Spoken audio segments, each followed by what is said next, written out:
I'm gonna tell you some crazy. I went to a doctor's appointment this morning. He was playing AB's new song. Not the pit, not the palace. Not that one. Yeah. Not the bullshit. My doctor, Gene Nateman, a Jewish doctor, said you heard the new AB song, and he started playing this. He turned it up. Turn that thing up. He might have some. He might be right. Yeah, right. But what I'm saying to you is like me. Like I've been performing for 25 years. My knees be hurting. Know what I'm saying? I've been doing lean back so much, my shoulder hurt. We had to fight to get a meal, yeah. Wrongfully accused, we had to fight to get appeals. That's why we right to get a deal. He on the team, he gotta eat, you know. Despite the skills, keep it riding for the fam. You gotta light the wheels straight up. But in the past bad, work up in the trash bag. I'll pass a lot to take the test before I pass class. And my family needed bread, I had to come correct. That's why I keep airing it out like I just passed gas.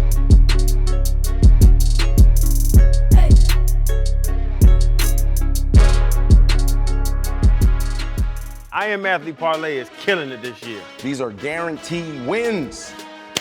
I'm gonna take Arizona over San Fran. Whoa. Daniel Jones over Patrick Mahomes at home? The NFL playoffs are off to a hot start. Phenomenal weekend of wild card football. DraftKings Sportsbook, the official partner of the NFL, have another amazing offer.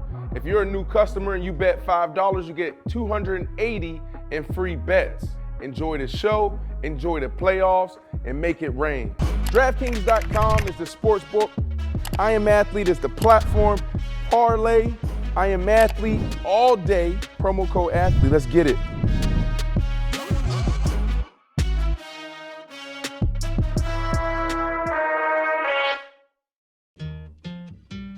It's 2022. We got a New Year's resolution, and that is to keep it clean, keep it groomed, keep it sexy with Manscaped. So this is a gift for you guys. I need it. You need it. You need it. I left my machine up in New York. I need one from Miami. Yeah, the Manscaped.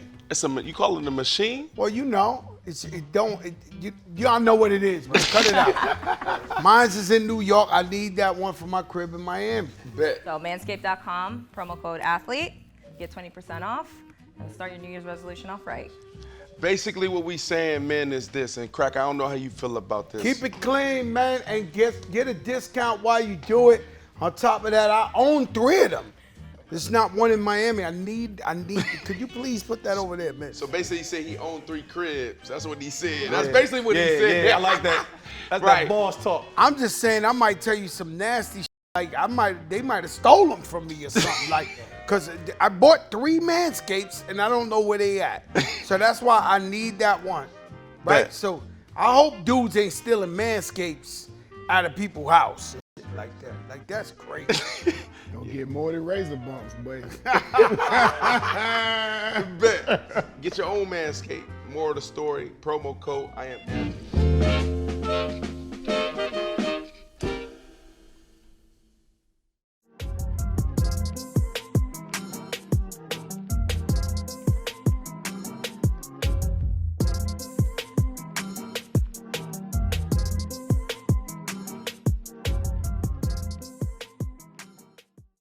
Can we give a round of applause for my dog? We got the legend, Fat Joe, AKA Joey Crack. Now y'all know, up north, you know what I'm saying? Legend. I know y'all like Trick Daddy. North. I know y'all like legend everywhere, globally. What you mean up north? But it's different up Where north. you from, He B? know what I mean. Where you from? I'm from He PA. said free from B. I'm from PA. He know that. He knows it's a difference. You're right. He knows it's a What's difference. the difference? What you mean it's a difference? You know why it's a difference? Because I can tell you why. First of all, from way back, you know what I'm saying, to the Rucker days in the park, Terror Squad bringing their whole crew up, Hove bringing his crew up on the court, niggas betting, getting it in, off the rap tip, you know what I'm saying? And then I heard a million stories, and I gotta ask you since you here, right? Because my dog, shout out, should I do it or no? You can do whatever Pistol you want. Pete, I gotta give you love, dog. Gotta give you love, dog. Hey, certified. KR, boy. He's certified. Dog in the yard. Certified. Dog in the yard. He Certified. sure is. Well, you know, I'm one of the, I appreciate everything you said and the introduction. I'm from New York. I'm from the Bronx, birthplace of hip hop. real hip hop since day one. But, you know, I also appreciate and love the South. I've been living down here for 18 years. And so when I came down here, so you could imagine, like, with no disrespect, I'm like a Snoop Dogg in New York, right? Like, they barely search me in TSA. They, you know, the cops say sorry when they stop me, Mr. Joe. I apologize. I apologize. Yeah. The hood don't think twice. Yo, crack, we love you. You know what I'm saying? But I moved down here because it just was too much for me up there. And when I came down here, that's when we started the Khaled movement, the Ross movement, Pitbull. I got Pitbull signed, right? So Pitbull, my brother Robbie Rob, he was a good friend of mine. When I was down and out, he held me down. And then when I jumped up, he said, yo, I got this artist. He's a Latino. They on you right now. At the time I'm popping, they gonna do whatever I say. And so I said, just give me the demo. I walked up in the record label. I said, you got to sign him. He's the next Spanish king. They signed him. He been hitting ever since. Trick Daddy, I came down here to Miami, and they had that joint out. You know there? And then I was in the Carol Mart, right? Carol Mart. And I got that. Yeah. I was in the Carol Mart. No, I've been to Carol Mart, like Fat Joe. Right. He said Carol Mart. Carol Mart, Yeah. the real shit, Right, man. right, Where right. you're not supposed to go. Right. I used to be Gino there all the across time. the street. They selling the gold teeth. They selling the weaves, all type of shit in there. But I got the Trick Daddy mix. It was a mixtape with the welfare, the coupon. He had his face on that. I took that shit to New York, to Atlantic Records, to Craig Cameron. I said, you got to sign this dude. Next day, he called me back. He said, yo, we signed Trick Daddy from Miami. Wow. Cool. I ain't do no business with it, but, I mean, I don't know what else to tell you. You know, I discovered Khaled. I put Khaled on. Hold on, that's crazy. So hold on, time out. I ain't know all of that. I ain't know all that either. You just said I ain't know Pitbull, that's Khaled, That's live. Trick Daddy. Yeah. Pitbull. You said know- Pitbull? Pitbull, too. No, hold on, time out. You know what? I went back 4 years ago and I was watching Drink Champs, Nori's joint with Steve Stout. It was, well, first off, Nori, salute. But also, like, My brother, what's up, baby? right. And so you was his first guest Guinea pig. when he launched Drink Champs. Oh, man, this shit was like, I didn't even know what a podcast was. And I get up in there, him and EFN, and they start asking me the wildest shit you have. Yo, well, we can't say it now because he dead, shit about DMX, shit about this. You know, the wildest shit in the world. I walked out of there like a fucking dolphin, like I had a hole in my head. I was like, oh, I got beef with everybody. I walked out of that shit. I was like, good luck. I'm going to have to beef with everybody now. Like, after that shit. And the shit took off. You know, I've been the first for a lot of things. You know what I'm saying? I can't think offhand right now because I'm trying to be humble, but I did a lot of shit first. Well, we ain't gotta be we ain't gonna be humble for you because we gonna salute you, we're gonna give you your flowers now, and that's what Drink Champs about, is giving the flowers while we here, right? So salute Nori, but I brought up Nori because I went back and I studied Nori. I studied his movements. And I was watching, this is 2 weeks ago, 3 weeks ago. I was watching 4 years ago the episode with Steve Stout. There's a lot that came from that. Basically, like there's moments where you just gotta stay consistent, keep going. Like you see how Nori's boom, and then it's boom, and then it's boom. And so that show with Steve Stout mentioned you. Steve Stout said, like, from a talent standpoint, if I'm starting a company and I want to develop talent, he mentioned you. He said, Fat Joe. So that's just off the top of my dome because I just watched that and you just talked about Pitbull, Trick Daddy. Yeah, I was just trying to tell him my Cool and Dre, Scott Storch, you know, I put all of them on. You know what I'm saying? And so, but I'm just saying how much love I got from Miami and the South. You know, when I did Make It Rain, I'm from Digging in the Crates, one of the realest underground hip hop crews in the world. The whole New York was mad at me when I did Make It Rain. but because it was a South beat. Yeah. And so what happened to me was I was on tour. They did this tour. It was crazy. It was like I went on like a 10-city tour, and it was I want to say it was a Bud Light tour where after every basketball game there was like a big party, and it would be me. If I was in Philly, it'd be me and Andre Iguodala at the time. Okay. If I be in Memphis, it'd be me and Zach Randolph. And you got a motherfucker walking around here look just like Zebo. Zebo, shout out to Zebo. Some guy work him over there by the door. He looked just like Zach Randolph. Come right? on, come on, let me show your face. Nah, he looked just like He's him. way shorter, but he looks just like him. And so every city I went to, it was like an after party. So they hired me to host the joint. And every city I went to outside of New York was just playing South music. And then I get to Memphis. What year was this? I don't know. This was when the shit was turning. Give me right? an era. All right. The record that was out was the Jay-Z. The rock buildings in the building tonight. Oh, when I'm feeling right. And then when that's so I'm gonna tell you the story, and it's crazy. And shout out to Hove, super legend, my brother. He's always there with me. But I'm in Memphis, Tennessee, and it was I think A-Baby. Oh, A-Baby. Okay. And so he just playing South shit all night, and I'm cool. I'm watching. They had a fat girl, no disrespect, a chubby young lady. A little heavy. A little heavy on the thing. Well, it's cool And because so, you made a comment on your Instagram telling you about fat, and you was like, well, I made my career off of fat. I'm Fat Joe. By the way, Fat Joe. I'm Fat Joe. Yo, he in shape right now. Nowadays, so proper, you don't know who the f you offending. Fat Joe's offending the fat people. Right. I'm just saying. So, but the shit is, I watched this girl all night, and she danced by the speaker. She was just like dancing by the speaker. And they playing all type of crunk shit, all type of dirty South shit. So I'm gonna kill two birds with one stone. At the end of the night, the DJ says, and this shit was out. It was the #1 song in New York, the Jay-Z rock buildings in the building tonight, the video with everybody. And the DJ says, yo, I'm gonna take it back. And he throws that record on. And that record was popping right at that moment. So what that was telling you was that the South was starting to take over. And even the New York sounding song that's popping right now, he said, I'm gonna throw it back. I'm gonna throw it back. So I'm like, oh, shit done changed. Like, if I don't rap on some,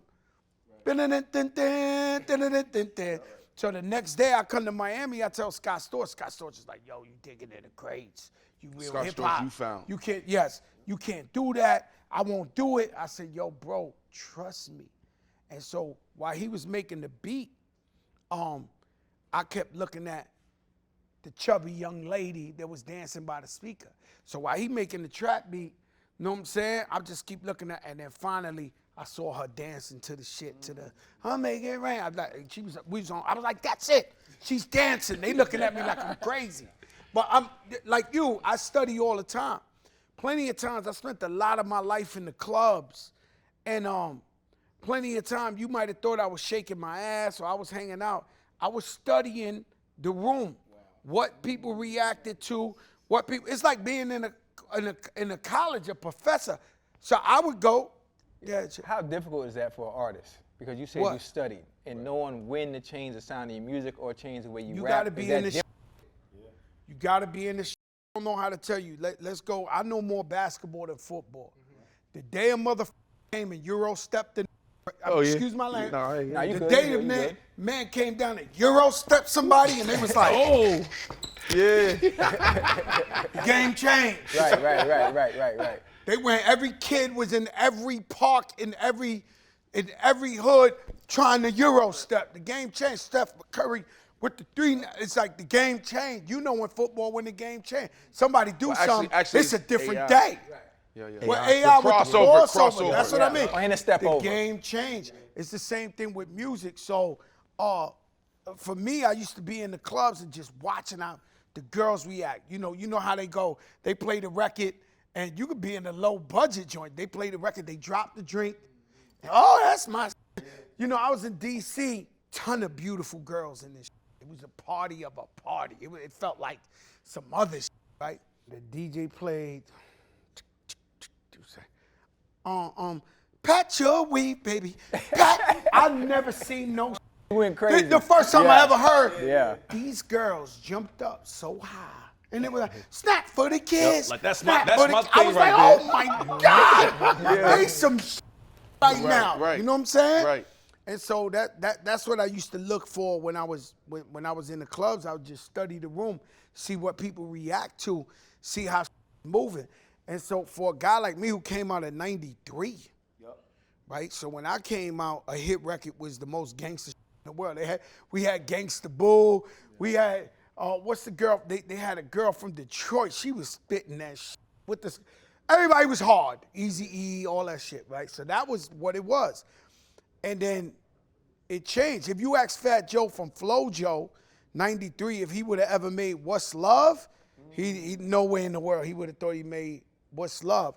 And so you got to keep evolving. You got to keep moving. You got to learn the Euro step. What's the play in football that revolutionized the game? Well, now RPO now. Yep.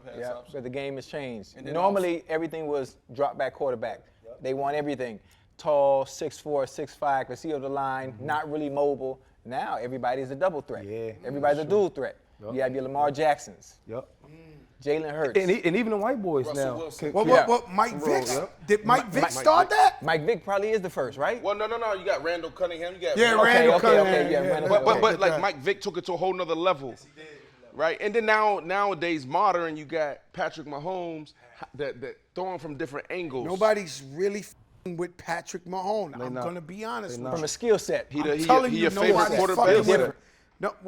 Well, first of all, let's be clear.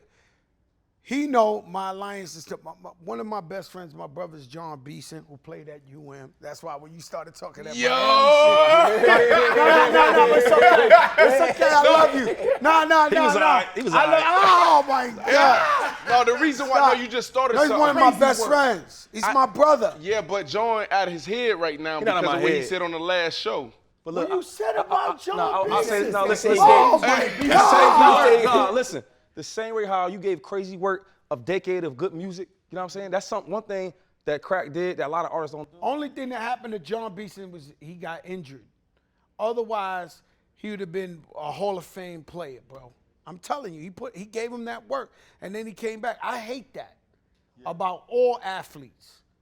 I hate that because I love athletes so much that you basically getting paid to get hurt. That's it. I'm telling you, the end of the day, I don't want to get banned from football and basketball games and all that, but at the end of the day, they're paying you to get hurt. I'm telling you. It's inevitable. That's why when you see the basketball players that used to play, they all limping and their knees and stuff. Yo, you getting paid to, you 7 foot, you falling on wood floor 30 times Jumping a game. up and down. Now you right. You're going to get f***ed up. Right. Football, all right, so me, and I'm not trying to disrespect y'all, but let me just, I'm like a virgin. No, let's hear it. No, I'm telling you the truth. I'm like a virgin. Never been touched before. So football, when I look at it, it's so brutal. Right. Because you're running, right? You're trying to be the fastest. And a 400-pound guy is diving at your knees and ankle. If a motherfucker went like this right now to me, must be like, oh my God. What are you trying? Right. 100 miles per hour. So I look at this. He said 100. Yeah, now you right. No, ain't no 120 miles per when hour. I watch this, like, Jesus Christ, they trying to kill each other. And this, thank God they put a rule or something, because they used to come for the head. So thank God they, you know what I'm saying? So football, I'll tell you what happened to me. I used to be like, no disrespect, I used to be the toughest dude on the block. Had everything on lock. What that mean? You know what I mean? I mean, like, run the what it hood, mean. bro. Yeah. Like, You was Fat that? Joe. That was the house man, man. The house Dom man. Hussein, bro. Like, it was crazy out there. I was putting it down. Legend out there. They know. Right. So they know. Yeah, they know. Crazy work. They know. They know crazy work. El Gordo come, they shut the shades. Like, yo, it's going down. Right. That van pull up, they like, oh my God. I ain't trying to hype no shit. Yeah, right. But I'm going to tell you, one day, the one time I played football, they had like a pickup game, right? Them punks, though. I mean, like, these guys would never fight me, these the funkiest guys in the neighborhood. This motherfucker hit me so hard. Bah! I'm flying in the air like another motherfucker catch me. Boom! It ain't no real football. It's a tree. I'm flying and I hit the fucking tree. And then when I said, oh no, never again. These motherfuckers. This the turkey bowl? No, it was just in the hood. They used to play in the middle of the grass. Yeah, right. One day they gassed Fat Joey to play football. Like when I got the up, I said, I want to start a riot. I said, you know what? I get it. They're going to kill me in this shit. I got to chill. Yeah. Like they gonna punish me in this shit. I can't play. So I got to root motherfuckers. Hey, let's go, Tito. Right. Like, nah, same thing in jail. I ain't do a lot of time, but I knew not to play the game. As much as I wanted to play basketball with them, you know, I worked out every day, but I knew not to play the game because when somebody start the, now it's go time. It's go time. Now it's gonna turn into It's serious. Yeah, like if you think about it. So you talked about, you know, who said this line? Rappers want to be athletes, athletes want to be rappers. It's a fact. Who said that? I might have said, everybody said that. A lot of people say that line. But it's the truth. Look, first of all, we all got the steak and potatoes. You guys were blessed to be talented and be exceptional football players, right? But we all, in some weird way, maybe chef, maybe this, we all want to be some shit we not. Right. It's just like that. It's just, sometimes mom be telling me, you know, AB, let's go there, right? AB. Antonio Brown? Antonio Brown. By the way, I got some music for you too, though. Whoa. Just simmer down, man. I got some music for myself. My bad. Simmer down. Why you taking my spot? I want to be something that. Yo, listen. But you see what I'm saying, right? So AB, we know about the outburst. He takes his shirt off, throw it. Don't forget the pads. Them pads And up too. so I don't know what's going on in his life. I'm just looking, and I'm hearing, you know, the coach, everybody like, yo, we're praying for his mental health or whatever. I don't know what's going on. What I do know is the next time I saw him, he was at a Brooklyn Nets game on the court side in less than 12 hours. So I'm like, okay, KD does a lot of TV stuff, like documentaries. I said maybe he get in the bag with KD.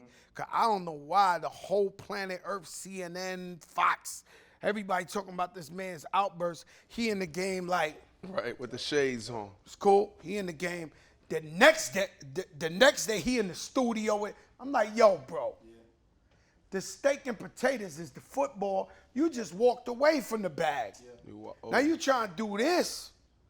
This ain't guaranteed. I swear to God, I'm trying to tell you, and we could do that with every athlete, every rapper. Every rapper want to talk. Man, I never. Fat Joe probably the only rapper that ain't say he went to the NBA or the NFL. So basically, what you every rapper, yo, I could have went to, and then when you see him, they be short too. So you saying, Master P was supposed to. So you saying basically is AB walked away from MetLife Stadium where the Jets and the Giants play. He now in the Barclays, then he drop his single. No, what I'm trying to tell you that if I was his brother, and this is the problem with a lot of athletes and rappers and let's just say brown and black people, a lot of times we got weird voices in our ear. And if we trust them, if you're a person, all right, so let's just say if you kind-hearted, if you mean well for everybody, you know what I'm saying? You most likely take your man's word as face value. Like he's telling me some shit that now you right. Right, my man said it. With you no matter what. Yeah. Because you my brother. Yep. Right? Sometimes they ain't got the right advice. Right. You understand what I'm saying? So me being this, if he was John Beeson, okay. I'd have picked up that phone. I'd have flew to him so fast. I was like, yo, bro, the fucking bag over here, you playing over there. That might be cute. But I'm going to tell you some crazy. I went to a doctor's appointment this morning. He was playing AB's new song. Not the pit, not the palace. Not that one. Yeah. Not the bullshit. My doctor, Gene Nateman, a Jewish doctor, said you heard the new AB song, and he started playing this shit. Turned it up. Turn that so thing he up. might have some, he might be right. Yeah, right. But what I'm saying to you is like me, like I've been performing for 25 years. My knees be hurting. know what I'm saying? I've been doing lean back so much, my shoulder hurts. I'm very serious about this shit. It's called wear and tear. Yeah, right. No, it's wear and tear. When I be doing that, I think about this shit. And I'm performing about, I got lean back.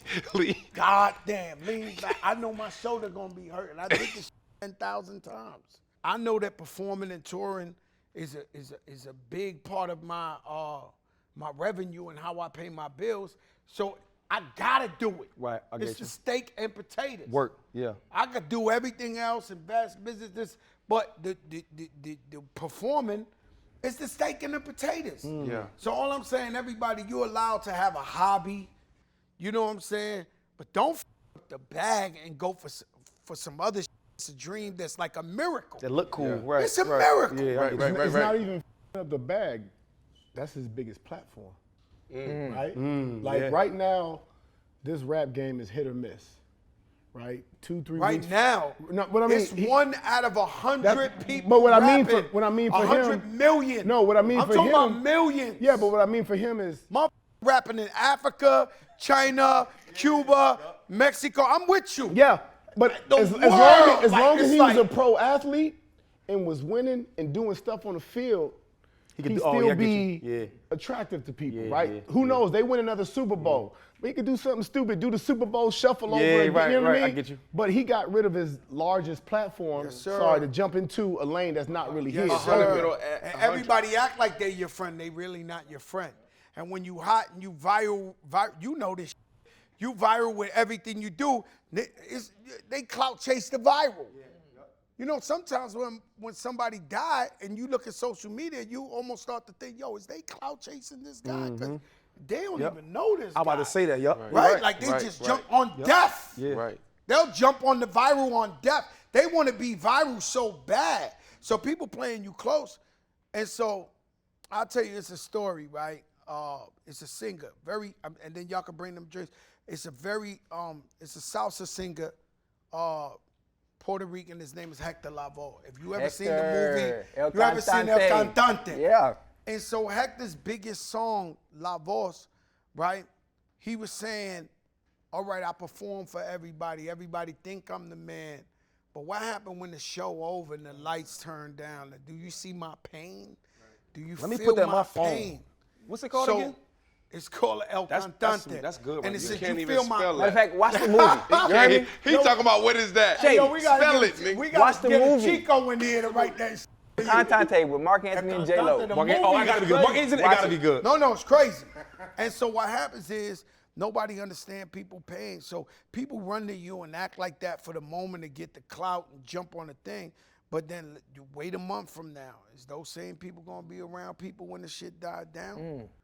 Because these moments is temporary. And so they just move on. And so you could be the most hottest shit.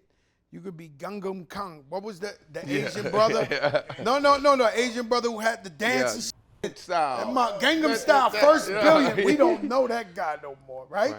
So it's like, I'm just saying, you know. So to end this AB conversation, like, if AB was sitting here right now, what type of advice would you give AB? Right. What would you say? I'm a big dreamer, and I'm a believer of energy. So Psychic Joe is going to say he's not done in the NFL. The man got 9 lives, 10 lives. We will see him back. We will see him back, you know, and so all I'm saying is I don't know his finances. I don't know his investments. I don't know. It's the same he's saying on my show on IG about Kyrie. I don't know who gassed you to sit on a – yo, bro, let me tell you something. Most of these people, consciousness and this, they're sitting on milk crates, bro, without a fucking dollar. They don't have no money, man. Your voice so loud, you ain't got no money. So you talking to man, right on, brother. You doing the right thing. The government, this. Man, that man losing $13 million while he playing this game. Now, I don't know about you guys. I grew up dirt broke. Yeah, me too. Right. And so now that we got the opportunity to make some type of money, you going to chill? The problem with athletes, unless you're intelligent and you're parlaying some like this, that career over one day. Yeah. Now, if you ain't smart enough to figure out the investments, which he is, because I kicked it with Kyrie before. He has major investments, very smart businessman. But, man, once again, if Kyrie Irving was John Beeson, I'd have been at his house the first day. I'd have forced him. Like, we'd have had to Take fight. that vaccine, Brother, huh? You had to fight. take that shit. See, Get your $13 million. but see, but because this- your mama need that but see, 10 years from now. This is why I love you. And there's a bunch of dudes out there in sports too, that when we go out there and we like, yo, this is real. This is brother to brother. That accountability. A lot of people, you talk about what you saying basically is that you got a lot of yes people around you. Like a lot of people got a lot of yes people around. Everybody got them, right. Right? But are we willing to sit down with whoever and say, yo, Young B. Marshall, the way you If operated. they're not toxic. If they're well, not explain toxic. what you mean. I mean, like, if the person giving you the advice isn't toxic, if the person who's giving you the advice ain't a dude, you know what I'm saying? Yeah. If the person that gives you advice no, is hold on, time sincere. out. In New York, y'all say dude. No, And- we and- say and- we- in Miami, they say what? I ain't saying that, but you know. Say it. We know don't what he only said? say that like that either, though. Boy, I'm originally from Cali, so when I came here, I had to try. oh, you asshole. You me don't tell you really something. finish pronouncing the I got to word. shout out my brother Rich, player to God. He played football. He a legend out here, semi-pro. I used to go his games. One day they threw me out as an innocent bystander. They threw, first of all, they gave him like 10 yards, then 10 yards, and the coach is like, yo, this guy don't even play. They said, the game, at PPO, they said, it ain't going on if he don't leave the park. This got him, because I'm like one of them serial, fuck you, Raf, you look like Foot Locker. Fuck you. I'm going crazy out there. They threw me out the park. I had to watch the game from the parking lot. Know what I'm saying? For my brother Rich. But, you know, that's that type. In Miami, they nasty with that shit. I used to coach at the Rucker. Right? Yeah, we know that was legendary. I'm They like ain't just 99-1. They used to call me Bobby Knight out there. Debatable. Bobby I Knight. never lost. Debatable. What? Debatable. Nah, But he go ahead. had a nice team. I got 7 chips. I'm like 99-1. Yeah, but you heard the Spygate, No. like the Patriots and with the Spygate. And Oh, then yeah. They weren't cheating. They Nah, was just we getting the wasn't best cheating. players. Yeah, he was paying them. He was paying them. He was paying them. Out there Hold and on, all before we. They was. But before we go there, I'm a winner. let's You get heard the my food brother out here. Let's get the Khaled. drinks out here. Come All I on, do is win. Chef. I come want here. the dub. All right. He said the baby. We got you Chef, was we got cheating, Chef, Joe. we picking up he Chef. He said Spygate, remember deflate the ball. He said I was doing that at the Rucker. You might have. Hold on, all right, bet. Chef Starr. Listen, we like to eat. serious. We like to eat on this show. We break bread. You know, you got drink champs. They give you flowers. This is Why you you, give us our food in this one? Yeah, we break bread. We break bread. I That's what that's don't, I don't about. see my plate though. So this is Chef Starr. Oh, Chef. Chef Starr. Who's Chef Starr? So let me tell you. She holding it down. This is- boom. I took the family out to Las Olas, to Pura Vida, a little nice little healthy little joint. And so I know the spot. you know the spot. Bam. So we got 45. We got like a 30-minute wait. So I'm like, yo, I got 4 kids with me. So I'm like, yo, let's go on a walk, because wifey looking at me. She like, oh my goodness. So I take the kids and I'm like, babe, I got it. You good? We bust a right. We go down and they got like this farmer's market, but there's a light chance of rain. That's the weather report. I see one vendor. This is just a week or 2 ago. I see one vendor out there, Chef Starr and her husband, and they the tacos. So I pull up. We already ordered our food. We waiting. Chef And I'm like, Starr Chef. with you, man. I'm like, Chef Starr, That's tell right. me. I'm like, Chef Starr, tell me what you doing. She said, look, I'm starting here. They had a table, crack. And she said, this is going to parlay into a food truck. And then this food truck is going to parlay into a restaurant. It's a fact. It's And like, I said, you know what? I got Joe Crack on the show Monday. Why don't you come in here, bless us, and then tell your story? doing the right thing, Chef. I told you what I say. I said, Chef, I asked you a couple questions. You told me your story. I was like, yo, come to the show. You did, you did. And what you guys have today is actually my Oh, you play gonna on. get right into Oh, it? Tell us what we eat. Yeah, get to the. Tell us. No, seriously though, you guys have a traditional fish taco, but I made a cilantro lime coleslaw. That's the difference there. And I also made you guys a vegan alternative. So you do also have an eggplant taco. You probably don't even know which one. So you look at us and like, which one is it? Hey, chef, a little birdie told me that you got something that's not healthy for the unhealthy people, like myself and Chad. Grits or something like that? I do have fish and grits as well. Right. I do. Now. I do. Yeah. Right. And then the drinks that you guys have is my nectar-based Caribbean punch. Nectar-based. So good. Oh. So No alcohol? yeah, I resonate with what you were talking about El Cantante. That's actually one of my favorite movies because to me, it's all about the pivot. So I was in corporate. I was in corporate America, and I actually left my job because of the same scenario that you just mentioned, Pushing P. where it's not guaranteed. I felt like I was almost out the door. So I knew I was putting my catering business on the back burner, and I felt like I shouldn't do that anymore. I need to invest more in myself. That's right. So I actually left the job. That's I right. left the job and Strong surrendered sister. everything. My high-rise apartment, my Maserati. Oh. Maserati. Oh. Yes. Oh, there we And go. I started from the bottom. Dang. Well, no, because I was working in corporate America. I was in business development for a prepaid Yeah, but you're legal working firm. with these people. You got to change the way you talk. You got to stress. Hey, you got to play their game. You got to play their game. I don't do Smile, none you of don't that want to shit. smile and all Let me that. tell you about Fat Joe. I do it my way, like Frank Sinatra.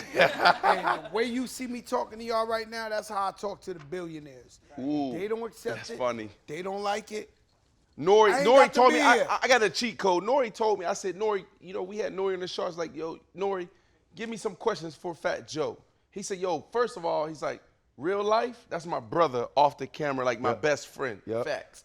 And he also said, a couple questions, he said, he got more billionaire friends than anybody in the world. So talking to what billionaire But friends? it's hard. You know, I'm a street dude, come up rough. You know what I'm saying? I get in rap. My image is, you know, Joey Crack, this, that. And so I had to find a way because a lot of people scared to do business with you. They don't, you know, you walking around with 30 guys. How do you expect somebody from McDonald's to give you a check if to come see you, they got to pass 30 killers to get to you? That looks scary. 30 Pistol That looks scary. Pete's with TS chains Hold up. on, I ain't and coming. you got to navigate through them Pistol to Pete? give them a Oh, check. man, You we never ain't doing coming. it. Right. I'm a text Joe. And so it took years for me to evolve, and I had to calm everybody down because I really do have a tight crew, and we all been brothers since day one, right? But I had to tell them, yo, let me go. Let me fly so we can all eat. That's smart. And that was hard for some of them because they was like, yo, Joe, you taught us this. You the one who taught us how to move like this. I said, I get it. But these billies, they ain't gonna let me in with 30 dudes with chains on and this and that. You gotta let me do this.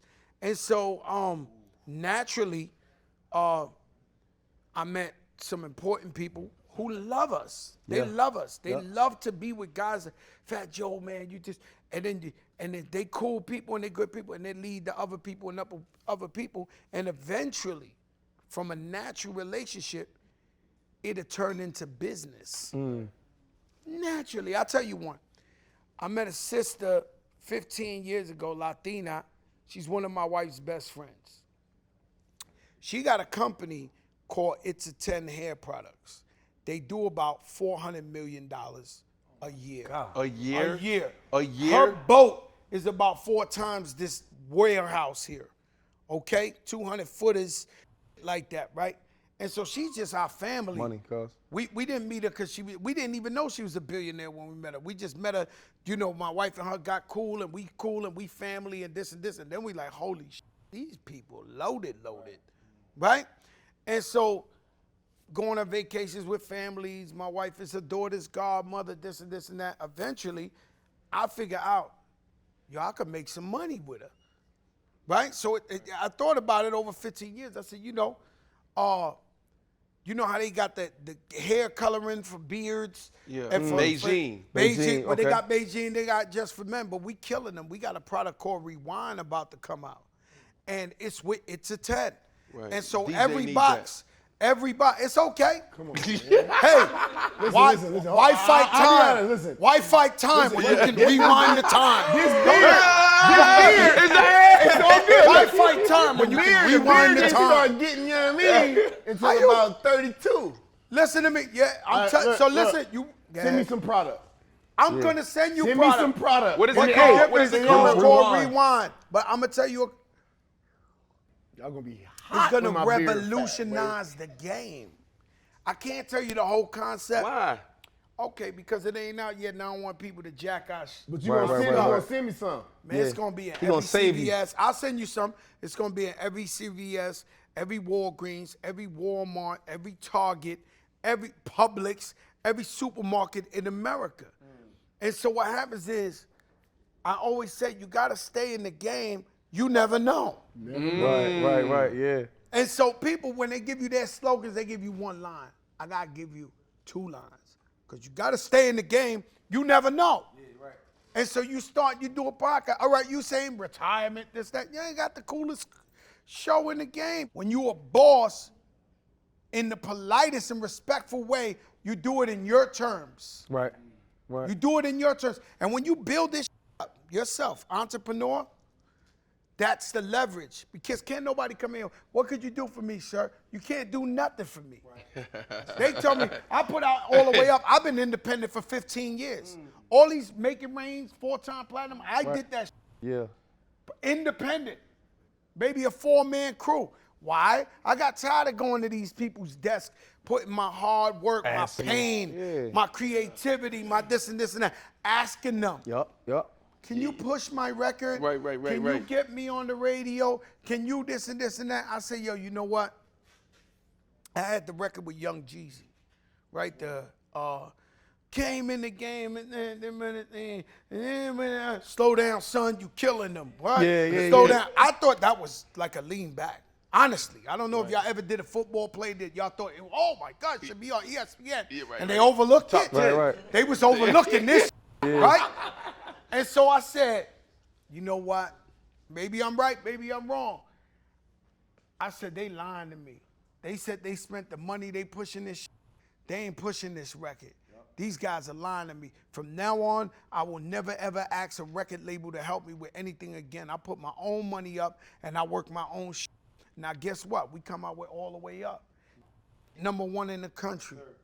I get a phone call, because we all got dons or people we really respect. So Steve Rifkin, the man changed my life. He bought my mother's house. I signed to Loud Records. I signed Big Pun to him. That's how I became an executive. Shout out to Pun. Rest in peace, Big Pun. So Steve Rifkin says, yo, Joe, I need you to meet with this guy. I said, well, Steve, you know, I'm independent. I'm doing my thing. We know. He said, but for me, I need you to meet with this guy. Now, this guy owns the whole music business, right? So for politics, no. The guy he was connecting me to, Steve, a big boy too. But I had to go meet the guy. So the guy's in there, he says, man, he's talking on this. He owns everybody. I'm not talking about just anybody. Everybody. This guy's the biggest. Right. He's the motherfucking Warren Buffett of music. He might own 90% of music, right? So I sit down with the guy, right? And then out of respect for Steve, you know, and politics, you know, I do songs with Lil Wayne. I do songs with other artists.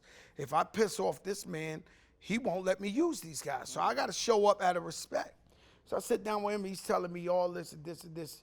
And he talks, and I said, man, I respect you so much, and I thank you for this meeting, but I really don't need you for nothing. Ooh, that's right. And so the man, that's right. That's what you said. Yeah. He said, so what do you mean? I said, I got my own money. I work my own records. My #1 right now. I said, to be honest with you, me signing to you right now would be like me winning the championship belt and giving it to you. Yep.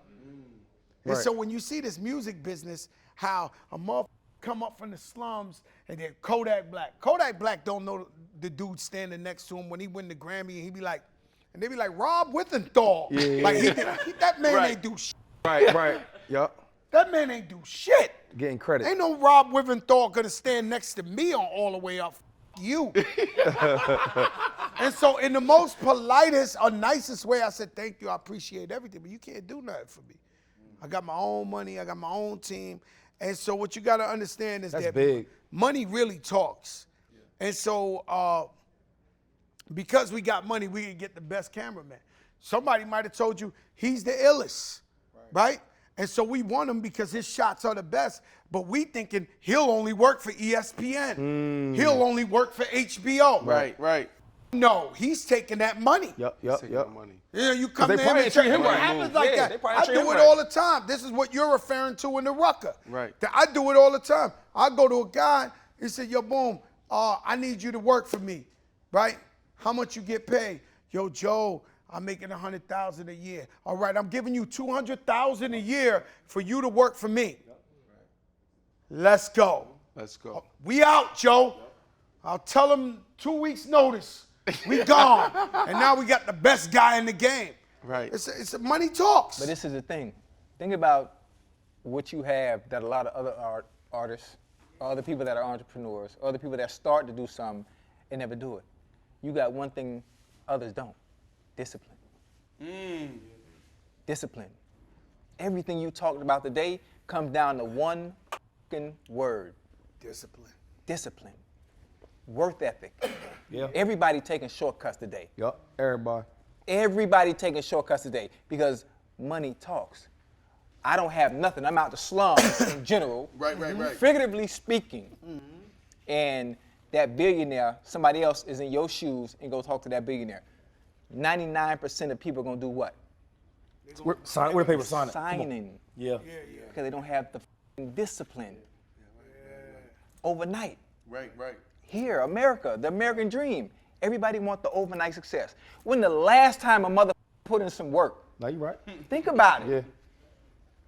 Think about it. Right. And you put in work and you forget the work you put in. How about that? Let me tell you about the ghost player.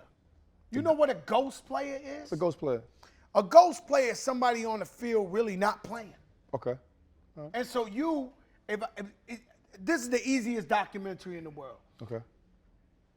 If I document you, you're gonna tell me how you was watching Tony Dorsett make a move and this and this and that. When he was watching Brendan Cunningham, he was watching Lawrence Taylor. He was this story. You worked all your life since you was a baby to get to in a position. That's a dream. You become a football player, there's millions of people trying to do it. You become a basketball player, there's millions of kids trying to be on the team. You on the NBA, there's only 350 people on the play. You finally make it to the NBA and you bullshit all game. I'm watching the game, I don't know who the guy is. He didn't get a rebound, he's just cruising the whole game. Right, yeah, right. Bro, you don't remember all the snowstorms you played basketball in the snow trying to get there. All the now praying, you get all the there. praying to get there. Right. Now you get there and you're not really going hard. I hate cats Those like are that. ghost players. Those are Those are guys, they're not in the game. They in the game, but we don't know who they are. Right. You get what I'm saying? It's crazy because whether it's NBA, MLB, NFL, less than 1%. America, now it didn't have to be sports. Right. That's relatable for all professions, no matter what you do, especially in corporate America as well. Especially in corporate Every America. time, what really, another thing that happens, for one, if you take the shortcut, and like most of us want to do, most of us, I'm just gonna be honest, because we lazy and don't have the discipline. Bro, why you talk to me I'm like that? I'm not talking to you. I'm talking. Hey, No, I'm not talking looking to at you. you. Looking I at ain't you. mean to. I ain't. Come on now. Why you yell at me though? I love you. Listen where I'm going. Every time for us as athletes, I'm thinking about it, we get our money. You know, when you get your Once you fucking get it, money, most of the time, the said- you said what, elites coach? stay where they supposed to be. Your LeSean McCoys, your Brandon Marshalls. I mean, I got fined. I don't even got no goddamn money. But when you get your money, you lose your sense of how you even got where the are in the first place. Right. Come on, keep talking. Until they take it watch away, though. When they take No, it away, I gotta you get hear back it. on No, I gotta hear it. Yeah. No. This is a Barbara Walters moment because they don't talk like that. I'm in lunch. I'm in the cafeteria. Now I'm on like, yo, next phase, media, boom, boom, boom, business. And I'm reading a book. My linebacker coach, I play offense. He sits next to me. He says, "Hey, how you know when a heavyweight when their career is over?" And I said, "What you talking about?" Oh, he said, "Just answer the question." I said, "I don't know." He said, "When they get sophisticated." Oh, that's what he said to you?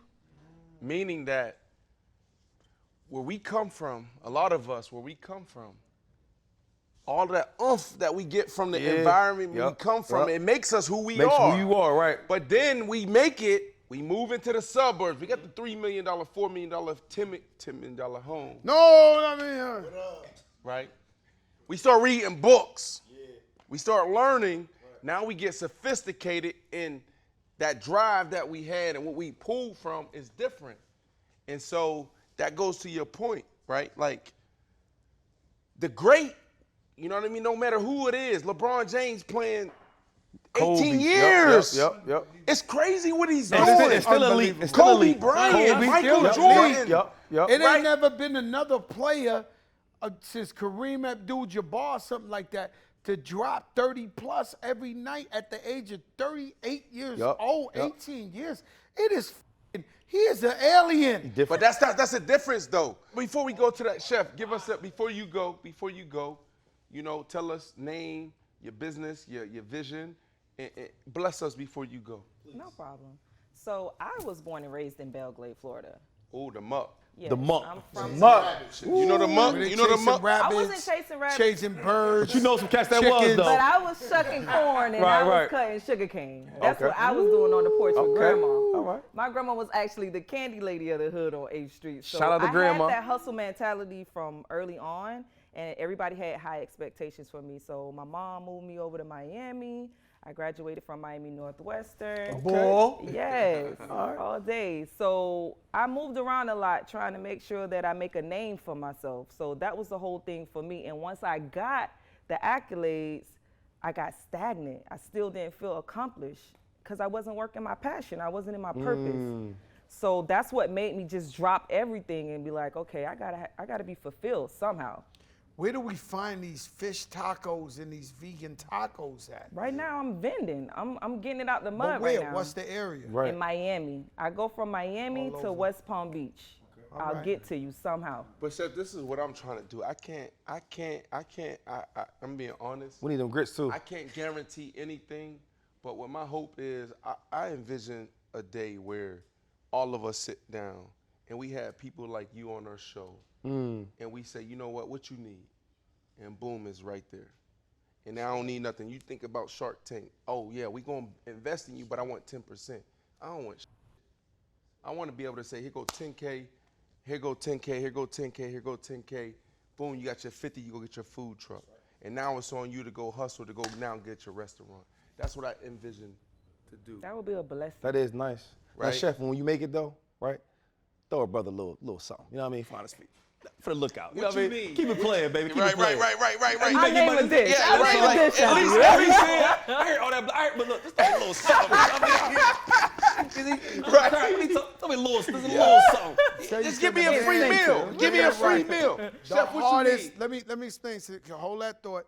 The hardest lyric in hip hop is Jay-Z's first album when he said, something, and we will be each other's crutches.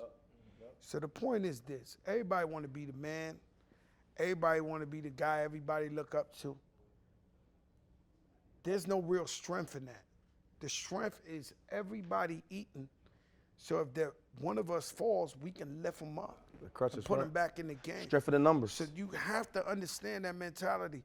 Whether your friend is a barber, we want him to be the best barber in the world. Your friend's a mechanic, best mechanic in the world. Your friend is in acquisitions and mergers. We want him to be the best. We need to be the best so that when we need each other, somebody's there for us. We all there and cover all aspects. Right, no doubt. And that's the true power, the people power.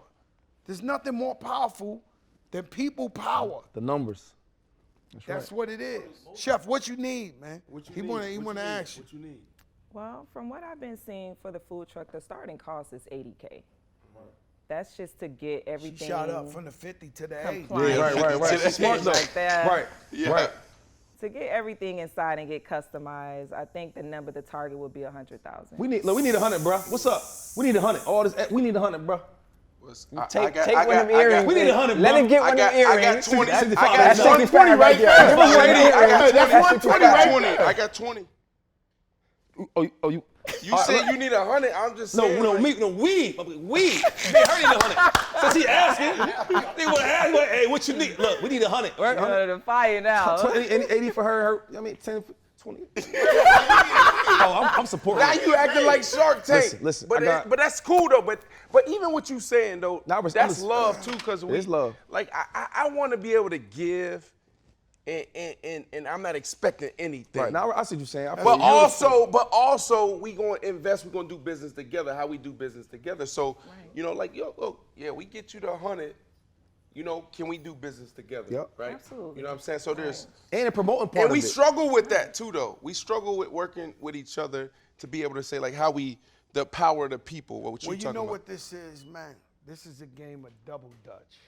You remember when you jump rope? They be like this, the girls like that. They do that you down got south? 20. Who's gonna be the next person to jump? Right. You got 20. Right. We playing double dutch right now. Who jumping into that? Nobody else. We got 20. Them girls have fast feet too. They hop the rail. So this is what I would say, Chef. I'm gonna get you started, right? So when I sign my next, hey, I got 20. You got 20. I got 20. Oh, yeah. That's Don't love. count me out. That's love. Don't count me out. That's love. You got 20. I got 20. So we at 40 right now. I got 5. 5 on faith. All right. See, that's the problem. That's the problem with us. See what I'm saying? The problem with us dark and light skin is because, see, I got 5, and that ain't good enough. Let's roll 5. Real good. I'm going to be honest with you and take 50 for the truck, but I ain't going to say that. Right. You might want a lot of inventory. Now, if I say you the whole 100, but I get some percentage, you know what I'm saying? Listen, I can do 22. My money dirty, but you can clean it up. Oh no, I got to launder my shit anyway. She want dirty money. I got 10 after it's out of the food truck, because I've been in the food truck business, and I know. He don't believe. No. Oh, he don't believe. I know. He back on that what bullshit. Suck up the money of the food truck. What sucks up the money? Let her know. Because she's going. Let us know. Gas. Right, not having a stagnant location. People are looking and find out where you are. Nice. You got to think. You got maintenance on this truck. There's so much stuff pulling it out of you. I dabbled in the restaurant business, actually with Beeson, and we had a food truck.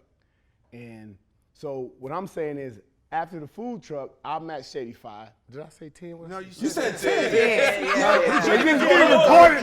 It's just being recorded. He's drinking again. You on your third drink. You on your third drink? No, don't call me that guy. Don't be that guy.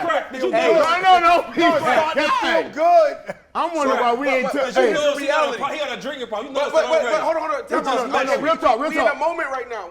All right, real talk. So, not me personally, but I got a group of friends, and we built our own mini little venture capital, whatever. I'm in like 2 to 3 business with Beeson, and we try to do the food truck route. And once you jump into food, the margins are slim, right? Because the product has a shelf life, right? So you have to be exact when it comes to ordering. You over order, you waste money. You under order, you lose money, right? You have the food truck, you have the gasoline, you have the maintenance, you have all the things, the permits and all of that, whatever, right? I understand that for it to grow and blow and be big, and for us to build Chef up and get it to where it's a business to where whatever we put in, if we are gonna eat, it has to get out of the food truck stage. Right. So for me personally, just on some business. You saying she better off finding a little location, a real small hole in the wall, nothing fancy, and then do it there, because the food truck has too many things that can suck you dry, that can mess you up. You asked her, where can I find you? She said Miami. Right. And I noticed that Esther's. That ain't gonna get no traffic to Miami. Esther's they're vacant. Right there on both of the Esther's. 12th Avenue. Yeah, the one that's on 7th Avenue. 27 too. 7th. That one's vacant, and then the one on 100 and that one's vacant. See, hold on. I have no idea. You trying to bring healthy food to the hood? Yes, I'm trying to transition. I'm trying to transition us over. That's next level right You there. guys had no idea you needed 75,000. Ain't no eggplant. healthy food You got in the hood. 75,000. All I ate was a half a taco. You came up. Right. Legendary. Did you count my 5? I counted your Count 5. my I 5. counted his 10, his No, 60. my 10 only kick in. Oh, no, she ain't Oh, doing it's- I'm gonna be business. My 10 kick in. Right. Once we have a location, my 10 kick in. It comes. That's what I'm saying, but she gonna do a location. But see, but here's the key though. Like major key, DJ Khaled, is like we can sit down with the decision makers in government to say this is what we trying to do for our community and get the deal that we want from a brick and mortar standpoint. 100%. Right. So we might be able to take, hours. What you say the number is? Cause you do. It's 75 if he don't. He's ass betting right now. No. You ever shot dice? Right. And No, the motherfucker yeah. ain't got the money? Yeah. He ass betting. Yeah. right now. No. He shot. Yo. Wait, hold on. The tape. I want to. That motherfucker Randall Cunningham right now. Come on, man. No. Listen, no. For everybody, I want everybody to be successful. True. I've been down that road. Right. Get out of the food truck. Get you into an establishment. Hole in the wall. It don't matter what it look like. But what do you think about the Because process? listen, you can have a hole in the wall. We come The through. food is good. Yeah, it ain't No, a that hole was in the the wall. end result. You can That's the call end it. result. That's the process. She's saying I'm gonna go from a table. Star, you could call it the hole in the wall. And it's a little spot and everybody goes. I got a spot I went to recently in Brooklyn. I drove from the Bronx to Brooklyn. It's like an hour and a half. it had to be good then. Because on Instagram they had these cheesesteak sandwiches. This looks so incredible. That's that fat boy coming out. Yeah, of course. But the best cheesesteak in the world to me is not it's from listen, it's Moderano. Steve Moderano's over here on Oakland Boulevard. Right here. Yes. In Florida. I gotta He had go. the Hard Rock Cheesesteak. too. But He he had the like Hard that? Rock too. He's from Philly. That's He's what from I South told Philly. you. South. But I seen a picture in New York where they had he was like the no frill Steve Moderano. Like the shit was the Steve. And I'm in New York. I was like, fuck that. I drove all the way to Brooklyn. This shit was this small. I see it on Instagram. It looked like it's big. Right. It was. I said, damn, they got me. They catfished me. I said they catfished me, man. So I walk inside. Then the guy got pink hair. Right? The guy got pink. I said, oh. This can't be the best cheesesteak I see on Instagram. They bust them out. Them as good as I had to call Steve Moderano. I'm in New York. I said, yo, Steve, they got the real here in Brooklyn. But it's a hole in the wall. So what he's trying to say is the truck give you too many. The smartest he ever said was, you said Miami. From West Palm to Miami, we don't know where to find you. So you need a location where we can find it. That was Hold on, that was look, great. right here, look. Right here, I got the text message because I was gonna invest in a vegan food truck. Right. I hit my dog up. That's part of our little, little capital. And here's exactly what he said. What he say? He says, literally sunk all the profit into a piece of shit. No. Insurance is a beast. No, hold on. We did food trucks. And then I was so we had a barbecue spot, and then we was like, damn, we gonna go mobile, go food truck with it. I ain't gonna lie. I want to have fun in any business that I'm in. So I'm like, I want to drive the food truck. I want to be throwing, ribs out to people, everything. So when it didn't work out, I didn't know why it didn't work out, but I was going to invest in another food truck. And so I hit him up. I said, why it didn't work out? Here's what he said. He said, literally sunk all our profits into a piece of shit. He says, insurance is a beast. Maintenance is retarded. He says, you need license to set up, right? And then he says, if it's only running one, your whole investment is dependent on them. Rainy days, no profit. Propane, gas is crazy, right? So those are a lot of things that people he's smart. don't know. You need a brick and mortar. You need a store. Yes. It doesn't have to be big. It doesn't have Hole in to the be wall. fancy. Hole in the wall. You call it a hole in the wall, and you got the best tacos in the world. Let me tell you something. This is the most expensive taco I ever ate in my life. It's worth it. No, but look. Nah, But hold on, Chef. Real that quick. motherfucker cost me 20 grand. Nah, she worked. Now you work Might the as well room. take off We the got watch. 75. We got 75 for you. I don't know what his. You got 65. All right, we got 65. right? You get No, drinking she more got than- 75. This is the funny thing. It's 65, No, hold on, man, hold on. 75. You gotta come Hold up. on, hold on. You need me to come up? You got to Hey, come up. crazy. You looking crazy Crazy. on Hey, TV. hold on. Yeah. Hold on. Yeah. We'll get him up to 10, Hold on. and we can have a taco named Crazy Work. Yeah, look, God, look, I'm look, gonna have look, everything you got on it. Crazy look, Work. Chef, that's all I'm saying. You got Chef. it. You got it. No. If we get a taco named Crazy, This is the gold Wait, teeth. what's I say? I'm saying one thing. Gold teeth talking. Look. Think about this. You just said something real key, right? She work in the room. That's just us. So imagine when we add this motherfucker episode. Yep. and she Imagine work- when and you she go work- and he and goes, she he work goes. with people. That's what I'm saying. So that's what I'm thinking of. That's what I was about to say. The power. You just talked about it. Numbers. I envision a world where, Chef, you come on. That's why I want you to come on. Like, I feel like this is a space where we can accelerate our products and our brand. Crack just talked about his product. When that launch, we need to support him because what he's going to do is now he's going to hire and employ our people, And what it's it's going to called make is our community better. the real trickle-down effect. Ah! We talk about it all the time. It's called rewind, right? Okay, let me Rewind. keep going. Rewind. Hey, why waste time when you can rewind? Right. the time? Rewind the time. All right, I get too emotional when I talk about business. You better I rewind the get too time. emotional. I get too emotional when I talk about business. There's no emotion in money, and so let me calm it down a little bit because I envision a world where, boom, crack come on, boom, sales go up, boom, sold out. Right. Okay. And so what Ocho just said is key. Is all right. This is 75, but to go to brick and mortar, she really need 300. So, team, how do we create a structure where? Oh, you now- lost me there.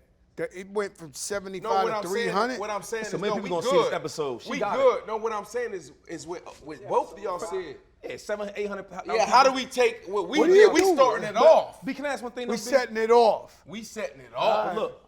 And so now that 75 doubled. I now don't she think has- so. I don't think she needs 300, man. I think she needs to start in a small location. 175,000 And for ain't good enough. Moderanos, Money. Moderanos was in a little place like this.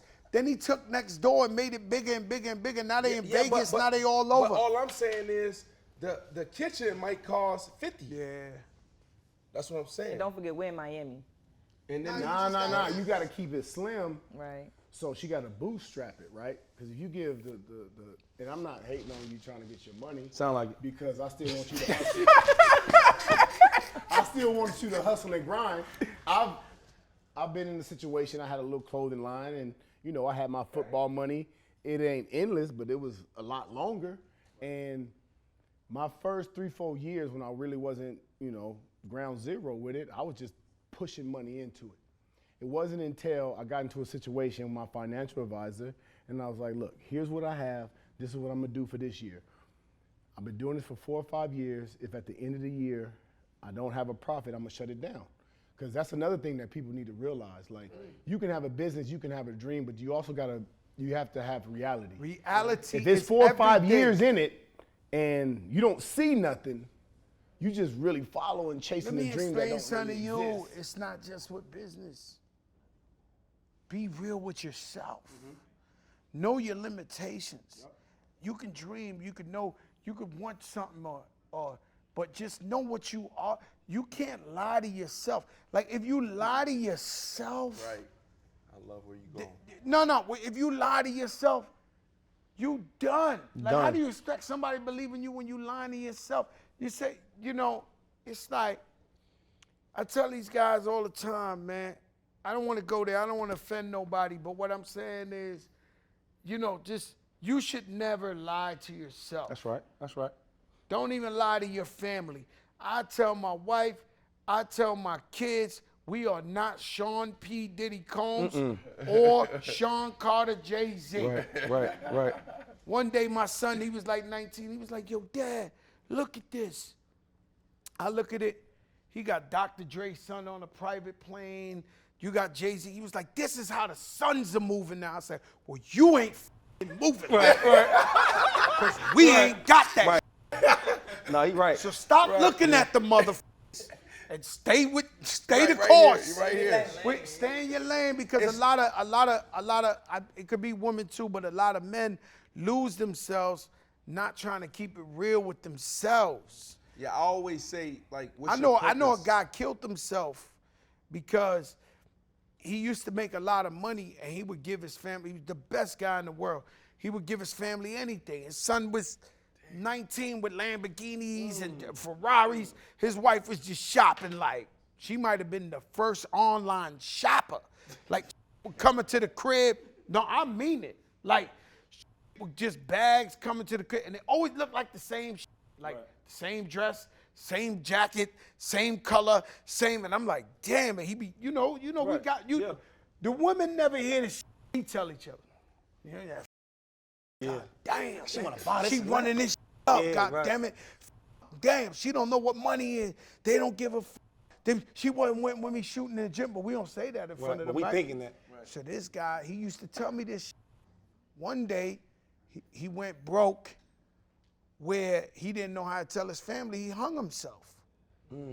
He killed himself because he couldn't look at his family and be like, no more mansion, no more Lamborghini, no more this. But I wished he would have got some help and kept it real with himself. Oof, that's real right there. You know what I'm saying? Sometimes we pop that bottle and that's so big, we like this. Sometimes you gotta sip through the straw.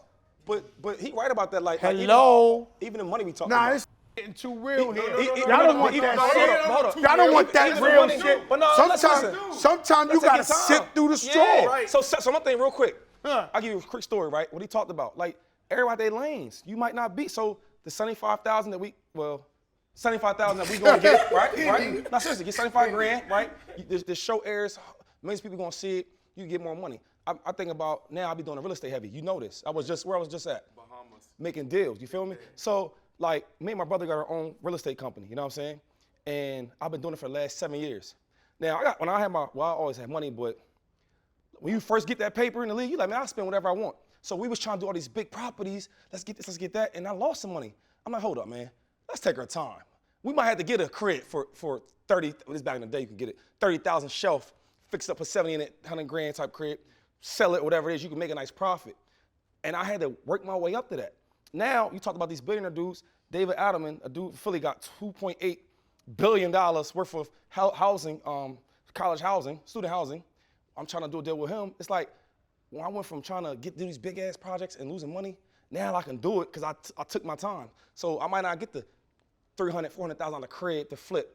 I had to start at the 30,000. So now I got about 65 units. You know what I'm saying? This stuff I don't even really rap about. Look, real quick. No. Because when I said the 5,000, everybody's like, wow. But I've been there. You know what I'm saying? Where I had to start small to get big. So now I get Frank Gore, my brother, right? The real running back from the U, my brother, Frank Gore, right? Jeremy Macklin, and I talked to Sammy Watkins all yesterday. You know what I'm saying? Now we're going to Del Rey. It's hot down there, Florida Del Rey. We're gonna be flipping $3-4 million properties. But when I tell these dudes what they can make on it, they like, damn, for real shady, right? They don't even know where I came from though. You know what I'm saying? Get to that point. So when I'm saying it, I say it to say this. Starting at the 75 grand, this on some, we want 65, we want you to do good, you know what I mean? You get that money and then the hole in the wall, whatever you do, but it can go. The vision is big still, but you gotta crawl before you can walk. You gotta walk before you can run. And basically, that's what he was saying the whole time. Right. Real rap. Hey, we're gonna take a break. Music drop. We got a break? Wait, we got a joke. We got crack here. No, I got a question to ask him about real music. You know I'm from But can we come real back? music. You know what I mean? No. 5 minutes. I like tacos and fish too. Yeah, I know, right?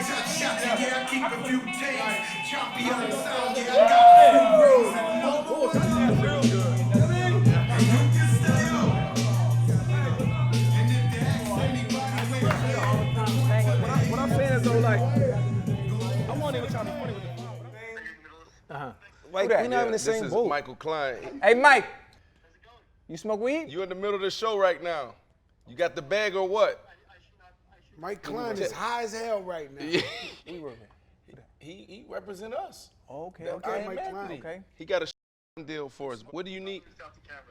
You need off the camera? Everything's on the camera. Man, give me that. Mike, we got to celebrate. How you want to do it? You want to do it weed or powder? Which one? He just texted me, said he need me right now. It's pressing because of the deal. I got crack right here. You know, got crack in the building. And I'm so ready to talk about crack, move man. like That's how all they this- move.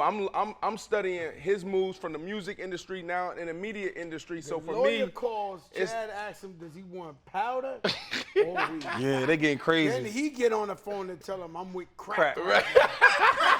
Like, See what I'm saying? it's a whole lot of drugs going on. Big indictment right now. Big No. We BMFing this shit ASAP. No indictments. I'm protected. We good. protected. Oh, You what, good. what Yeah, you? we Hold good. on, who you know somebody that we? You know what's supposed to happen when it comes to how we keep our business going, but we do good business with them. So present something to me. Matter of fact, we're not doing nothing with unless I get 3 fights a year. Oh, and then also, go ahead. Anytime we sign any deal, anything having to do with I need 3 deals in place to fight. I need Canelo. No. I need, listen. They What did you mean? Canelo. No, You I heard need him. Canelo, Benavidez, and one of the Charlo twins before the contract ends. No, they don't have to pay for it. They're gonna sell itself. It's me. Yeah, tell him, yeah. Ooh, talk that Think talk. about- That's the chat I like. All right, cool. All right, bye-bye. Baby, she's a baby. All right, so Shay, I know you got all type of stuff we're gonna talk about. Before we go to Shady real quick, so is it 60 for Chef Starr? Is it 75? What is the number? Crack know the numbers. Let's go over it. Let's go. But she got to use it. Crack. Take Right, my so- file. go ahead. Take my Let's file. So she got to use it. So Look. unfortunately, we're willing to invest 1,000,000%, but it has to be used. There you go. So if 60 ain't enough and the number's 300, then our 60 ain't helping her. I like that though because she still got to hustle, get on her grind. I would have been like, look, what you need? She threw out 100. We'd have been like, all right, we got you 65. Right. And it ain't go find the other 35 somewhere else. But here's the other thing, which what you said and I push back on is this, is like, where do I find you? The good food trucks, right, they do a phenomenal job in branding and social media, say, I'm gonna be here today, right?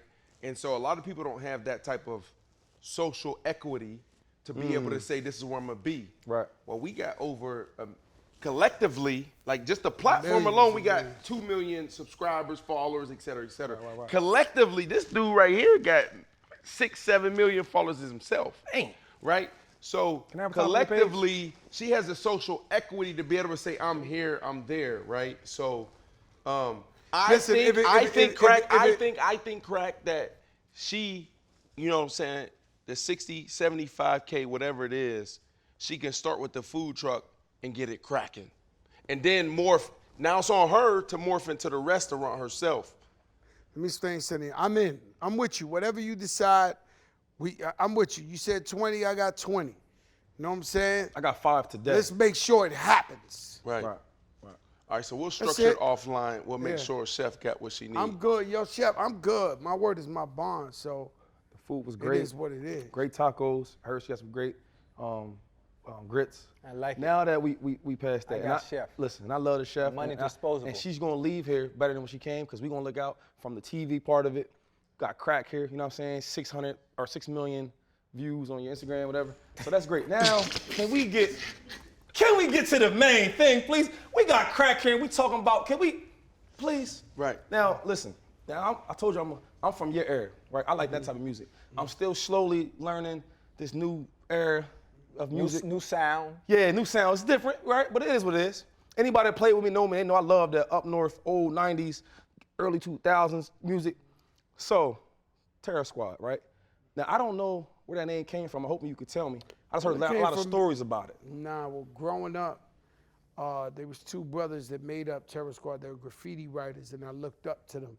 They both gone. One, his name is Gizmo. One, his name is Cosmo. Cosmo used to rob banks. Like, they outgrew the graffiti thing.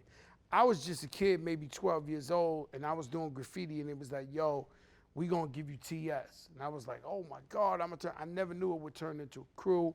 I never knew it would turn into a record label. I never knew it would turn into a brand. I mean, ain't too many pieces you could wear in jewelry right now that mean the same shit meant in 2002. Like this shit, you move out the way, bro.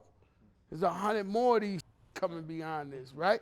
So my thing is, so Terror Squad, and so when we got in the rap game, after I discovered Pun, we was looking for a name, and Pun was like, yo, we TS. He was like, yo, you Terror Squad, we Terror Squad. Let's just be Terror Squad. And so we just kept the TS, you know, for life. TS is more than music, it's a lifestyle. He know we got, you don't like him, but John Beeson, my brother. We got like John. football players. I like John. We got barbers, we got attorneys, we got billionaires.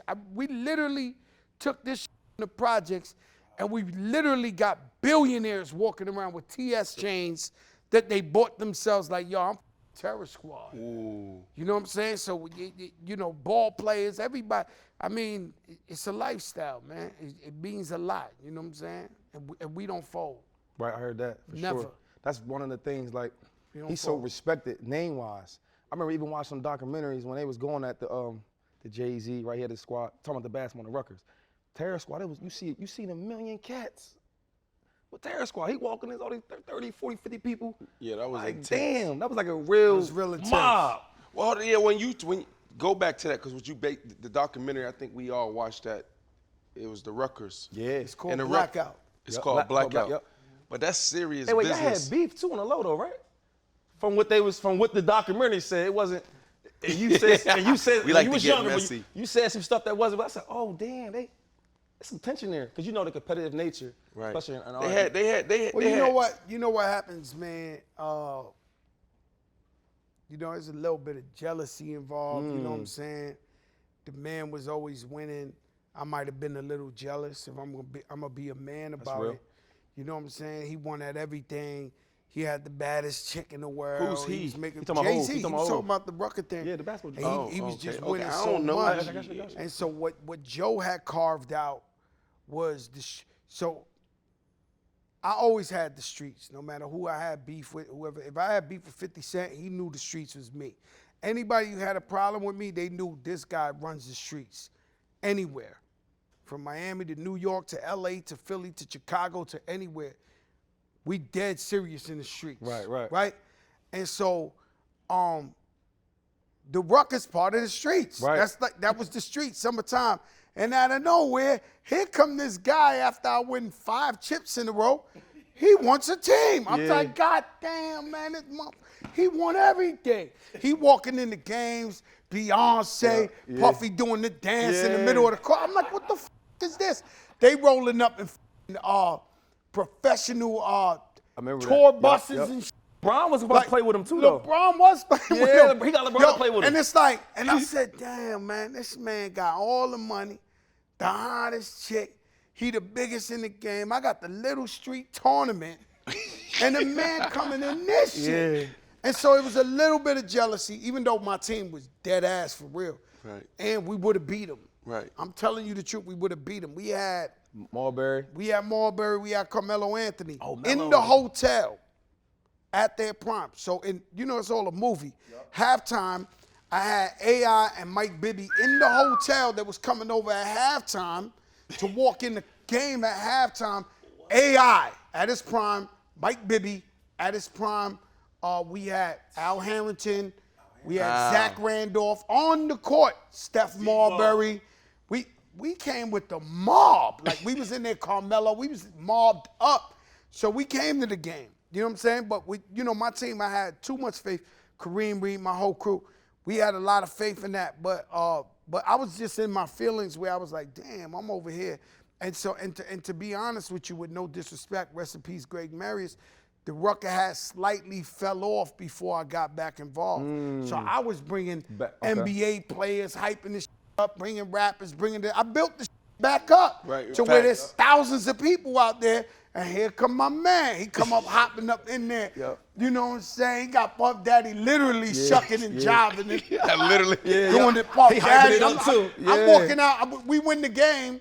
They on the next game, and I'm walking back, and Puffy's dancing. Beyonce walk. This shit is crazy, B. And so, and so the game that never happened. Why didn't it happen? It was the biggest game. So what happened was the day we supposed to play. Blackout hit.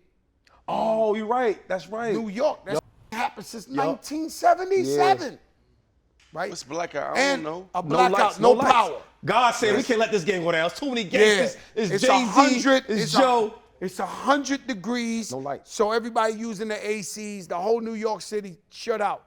No light, right? And I honestly, I'm with you.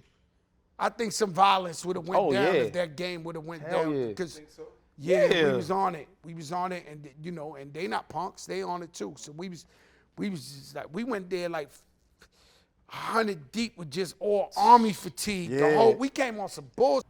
And I'm pulling up. I'm telling you the truth. That wasn't no just blackout 1970. That was the government saying. We ain't Right. Might be. That's how I don't feel. know. That's how I feel. pulling up on trucks with Al Harrington and they in camouflage.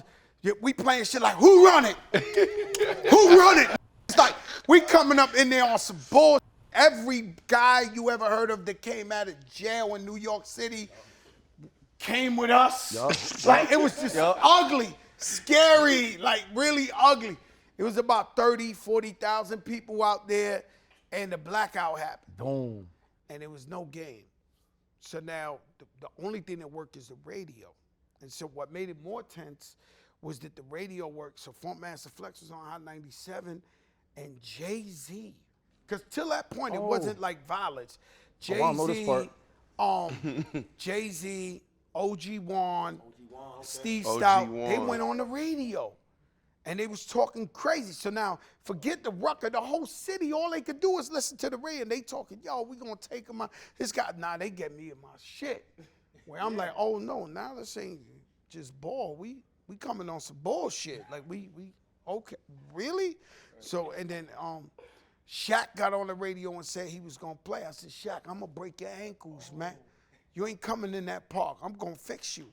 Facts though. Yeah. Shaquille That's how serious it O'Neal on was. the radio. What? He was like, yo, and that's my man. I worship Shaq. But was that all that's all talk. was That's that all talk or was that like Well, was it you was willing talk to that go coulda there? went. Yeah. It was talk. You know, I was really on some bullshit when I was young. Like, I say sorry to everybody, and I mean it, man. I was really on some bullshit, like real bullshit that was dumb. You know what I'm saying? And so it took years after that game for me and Jay-Z to fix our relationship. We stopped talking after that shit died because there was a lot of disrespect. Vice versa, I could tell you how they disrespect me. I could tell you how I disrespected them. So it was like this, boom.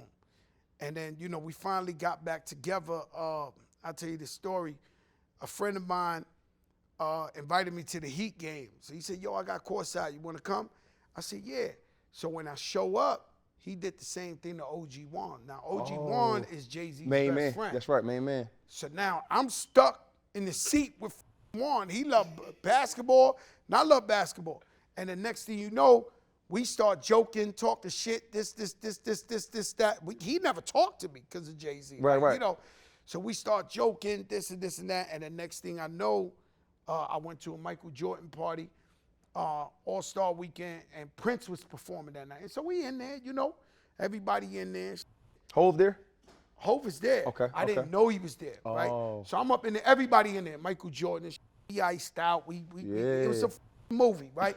So, and so we in there, and out of nowhere, I went to use the bathroom. I love this shit, boy. And when I came out the bathroom, somebody just jumped on my back and gave me like a big bear hug. Okay. And when I turned around, it was Hov. Yeah. Wow. And that was it. Yeah. That was it. After that, his whole crew was like, Craig, yo, this. And it was like, They couldn't wait to do it We've too, been probably. brothers Like, ever since. Yeah. Right. Real brothers. You know, we just did the thing for I love the that, though. families in the Bronx. Love that. The families in the Well, no, yeah, that's the fire. big. That's big. Like, yeah, because it was Jay-Z. I mean, it's a lot of people behind it.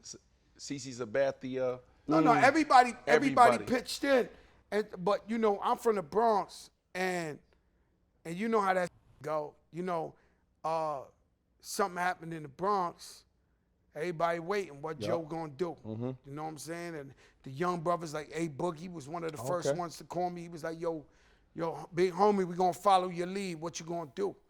You know what I'm saying? Right, and so right, we right. turned in from rappers to philanthropists. That's real, and now though. we got it. That's real. And so now we got to. What's the situation in the Bronx? Because not Man, everybody it know was the a situation. fire. Not It was everybody. a fire fire. in the building.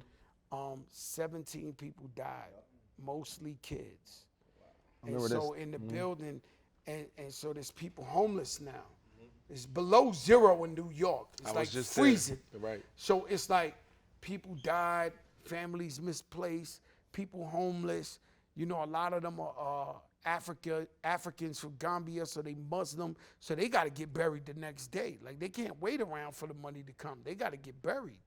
You know what I'm saying? So I I do 2 things. I open it up to the public. Whoever want to donate. A lot of people donated. And then behind the scenes, I got to work them phones. All the billionaires I know, all the Jay-Z's. Right, that's right, connections. This is what you spent your last couple weeks on. So I'm there. No, it was like one to 2 days. So Jay-Z, he don't like to be given credit for it. You know what I'm saying? But he gave a lot of money. Right. And then the owner of Twitter, Jack Dorsey, they matched each other, like retarded money. I'm not even gonna lie to you. And then everybody else, from LL to Nas to DJ Khaled to everybody was like, send the link, and everybody just was chipping in. And so we raised over $1 million in one day. And so I hope that can help, but I know how things are. When you talk about you invested in a clothing line and you kept it and then you had to go. So when you giving back to people who really, really need, not just financially, but mentally, they went through something emotionally. You know what I'm saying? It's really deep, and it takes a lot of money, and it takes a lot of people to help these people out, and so, my heart goes out to them, man. God bless them. Do we need more resources?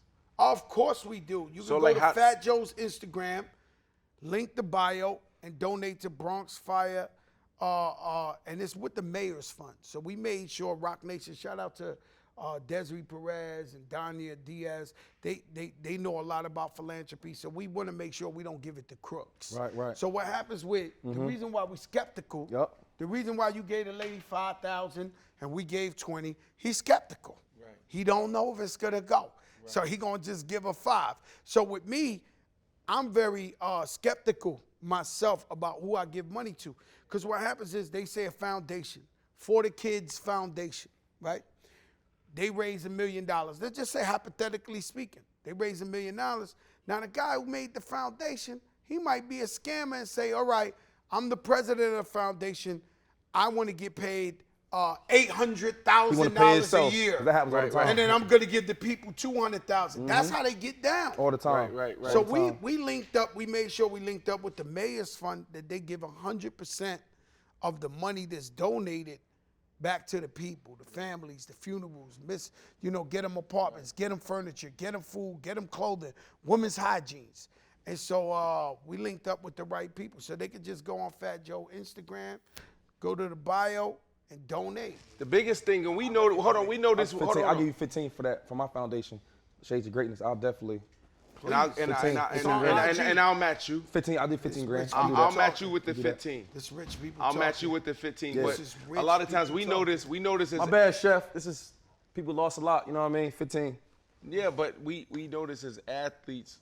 Is like, we got to be very cautious of how we give, because, a lot of people kind of manipulate the system. Oh yeah. So I appreciate you. You know what I'm saying? Like 100% of the proceeds is going to go there. And we hear the headlines, and, everybody know Fat Joe, everybody know Jay-Z, et cetera, et cetera, et cetera. But, like, that's why I asked you the question, because if we good, we good. If we ain't good, let's make sure we help out, right? Whether it's 15 or if it's $1. Because if it's 1 million subscribers, if everybody donate $1, there you go. that's another $1 million. Yep. That's right. Good point. Good point. I'm not. I went on my Instagram and did like a fundraising drive on my Instagram, and people, my homies, my brothers, like, yo, you look like you begging people. Like, what's wrong with you, crack? I'm like, yo, I'm not getting $1. It ain't for me. Right. It's for the people. So you can't have an ego. You can't have pride when you're trying to raise money for people that really, really need it. Right. It ain't about ego or pride. It's about actually helping the people. Can you sleep at night? Something happened in your community. Did you rise to the occasion? A few years back, Puerto Rico had the devastating hurricane. Right. Donald Trump threw paper towels. I hated that when I seen that. at Puerto he was, Rico. He was flipping it at us. Right? He never gave him no money. Yeah, that was crazy. He just threw paper towels. I sat there, my wife sat next to me. She said, "Oh no, this your people, you got to go." I said, "Huh?" Because at the end of the day, I don't know about y'all, I'm just Fat Joe from the projects. So what the hell am I gonna do? There's millions of people in trouble. Like, what do you want me to do, right?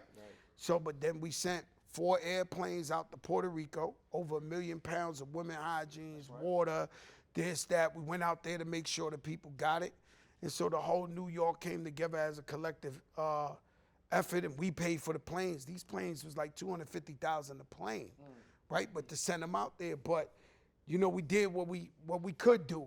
You know what I'm saying? And so we have to, you know, it's just me. You know what I'm saying? No matter how far I go, no matter how success, no matter what money I got, I never forget my tribe. I never forget my community where I come from. You know what I'm saying? And every time I'm on a yacht, I'm wishing they could see. That's real talk. That's a whole nother conversation, though. Yeah, not real talk. I'm telling you the truth. But why we feel, and I talk to a therapist once a week. We talk about mental health, and you was like, "Oh, is it going too deep before Chef landed?" I was like, "No, this is me and Ocho looked at each other like, this is what we do on this show." And so, like, I talk to a therapist once a week because of the stress that comes with being an entrepreneur. And I'm trying to get ahead of it because I got a wife and kids. We got 75 employed. We got our staff, right?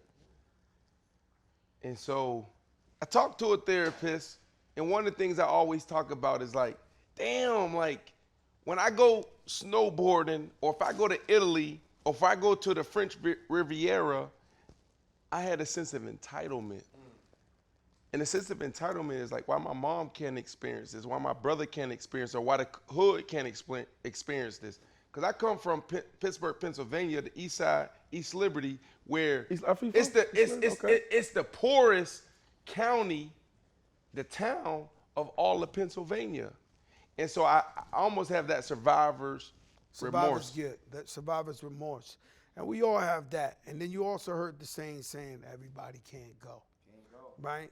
And so I started out with rapping.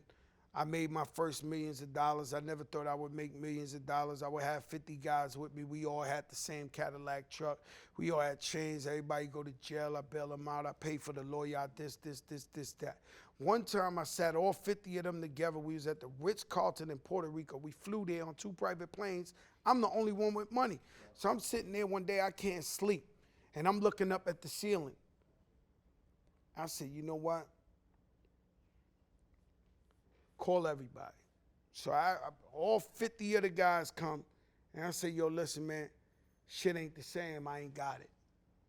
What do you mean, God? What do you mean? No, I ain't got it. Like, I don't want to lie to y'all. And I had it. Right. But I was checking them. Right, exactly, yeah, yep. I was checking them. Yeah. I said, I ain't got it no more. I said, I can't really hold y'all down like that, you know, but you my brothers, but I ain't got it.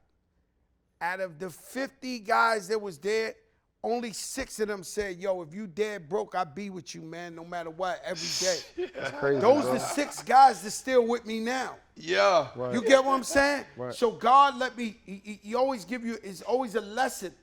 So God put that in my head and said, yo, try these dudes, man. See if they really with you. They wasn't really with me. You know what I'm saying? And those be the same guys that go back like cancer to the hood. He don't give a he don't this, he that. And talking about you, yep. God know my heart. God know my heart because I come from the hood. Yeah, I was crazy. You know what I'm saying? But every chance I get to give back to the community, whether it's food, computers in school, you know, I own sneaker stores. We built a computer, you got a free school library, a school in my store. Right. Where you know the Board of Ed said, yo, we need it. These kids in the hood ain't got computer. That's right. When it comes to COVID, and they say, we going on, what you going, what we call that? Virtual. Virtual. These dudes ain't got, I got to give out silently hundreds of iPads to the schools in the hood. I give it out. How we going to go virtual when we know got computers? So our kids could go virtual. I build the store in the hood. Like I invest right smack. You can't be more in the hood. What is it called? Projects across the street. Up NYC. In the store. We have a school, an after-school program for the kids that don't got computers so they can learn. That's real. And so you know what happened is the mental baton. I know where he at. He want to go there. He want to go hip-hop. He want to talk that shit. But it's a mental baton. My dog. Because it lead us to believe. Come back this way when we get Yeah, done. yeah. Please, trying- come back I'm this trying- way. We go back trying to to hip-hop. We trying to pass on the baton. So what happens is you ain't got to be an athlete. You ain't got to be a rapper. That's what you're saying, right? You could be a well-off Engineer. black or Whatever or you want- Latino whatever you wanna be. or whatever. But they run you run yourself out of. I want to get out of this place. We all said it, but now we out of the place. Don't mean you don't never need to come back. Right. You can invest in your community. Hell yeah. What happens when you invest in the community? Brother like this said, "Damn, Fat Joe, he made that store over there fly like that. Well, maybe I'm gonna make a sandwich shop across the street." And you bring Maybe- that whole value and so up in we that all area. like, and I'm not, this ain't racist, because I love white people as much as I love black and Latinos, but it's like, yo, like we keep waiting for people to do something for our community. Do it yourself. People been getting rich off our community, wealthy off our community. If you go to east side of Pennsylvania, you go Miami, you go to the Bronx, I dare you to go to a shopping district and see who owned them business. It ain't black and Latinos, but who's buying? Black and Latinos. In the Easter, man, a black mother, a Latina mother, she rather die than to not give her kids something for Christmas. That's all pride aside. And if they want that Cabbage Patch doll, they want that PlayStation, they gonna get that shit. And so they go out there and they work harder and they this and that. But who owned the store? You know what I'm saying? I'm talking some shit right now. And so in my stores, we give back to the people. We give food drives. I'm not talking about regular shit. I'm talking about 18-wheelers. It look like they shopping for free.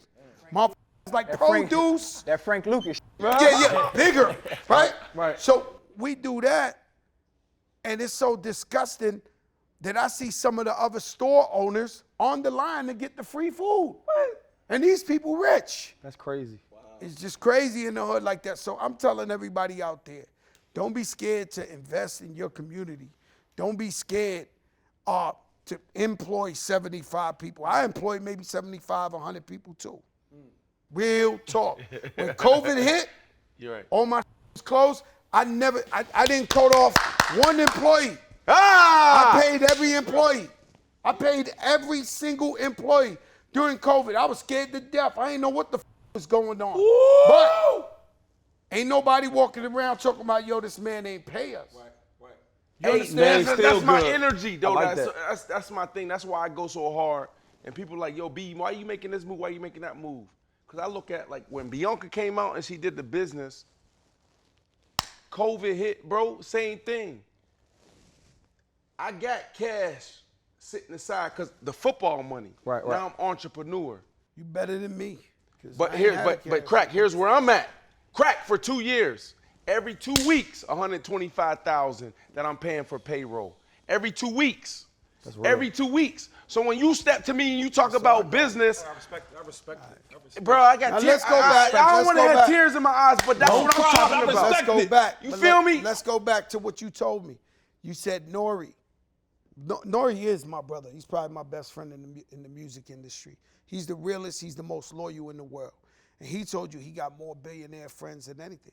And so what I notice is when these people become billionaires, they become billionaires because everybody eats, not just one person. Ooh, real rap. That's real rap. I'm telling you, I've been around these people. I learned all the science from them.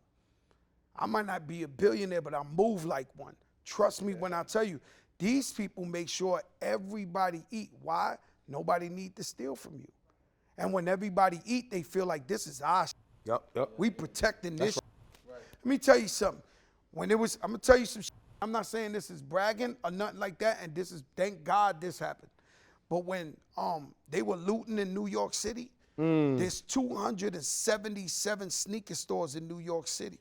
The only 2 sneaker stores that ain't get looted in New York City was Fat Joe's Up NYC's.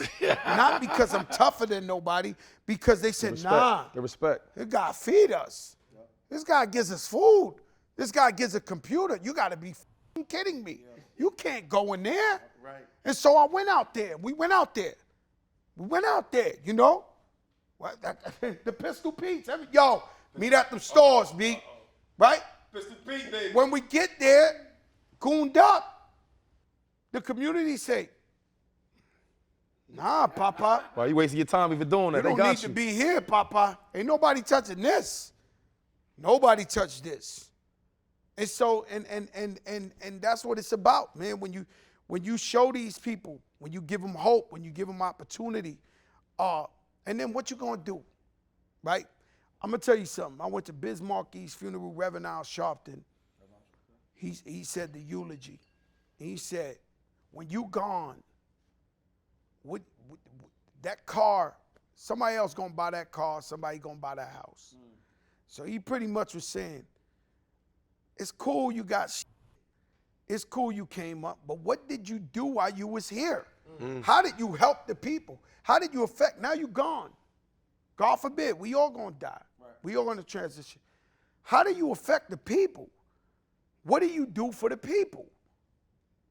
We all want to, I understand, we all fought. We all did everything we had to do to get where we at, but what you gonna do for the people? How you gonna look out for the people? Right. How you want the people to talk about you when you're gone?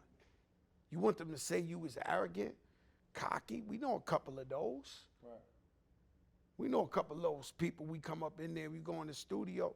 You know, with me, Fat Joe's so real, you can't be fake around me. You just can't. So anybody you ever thought in your life that's extra, when Kanye West get around Fat Joe, he's as normal and as real as can be. No extra Yo, crack, what's up, my brother? Yo, this, that. Yeah, I'm saying, no extra. Right.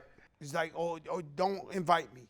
You understand what I'm saying? So it's like, yo, bro, we know people, and I ain't saying that Kanye is my favorite rapper in the world, and I love him to death. What you mean he's your favorite rapper? He's my favorite rapper. Why you keep He been my favorite rapper.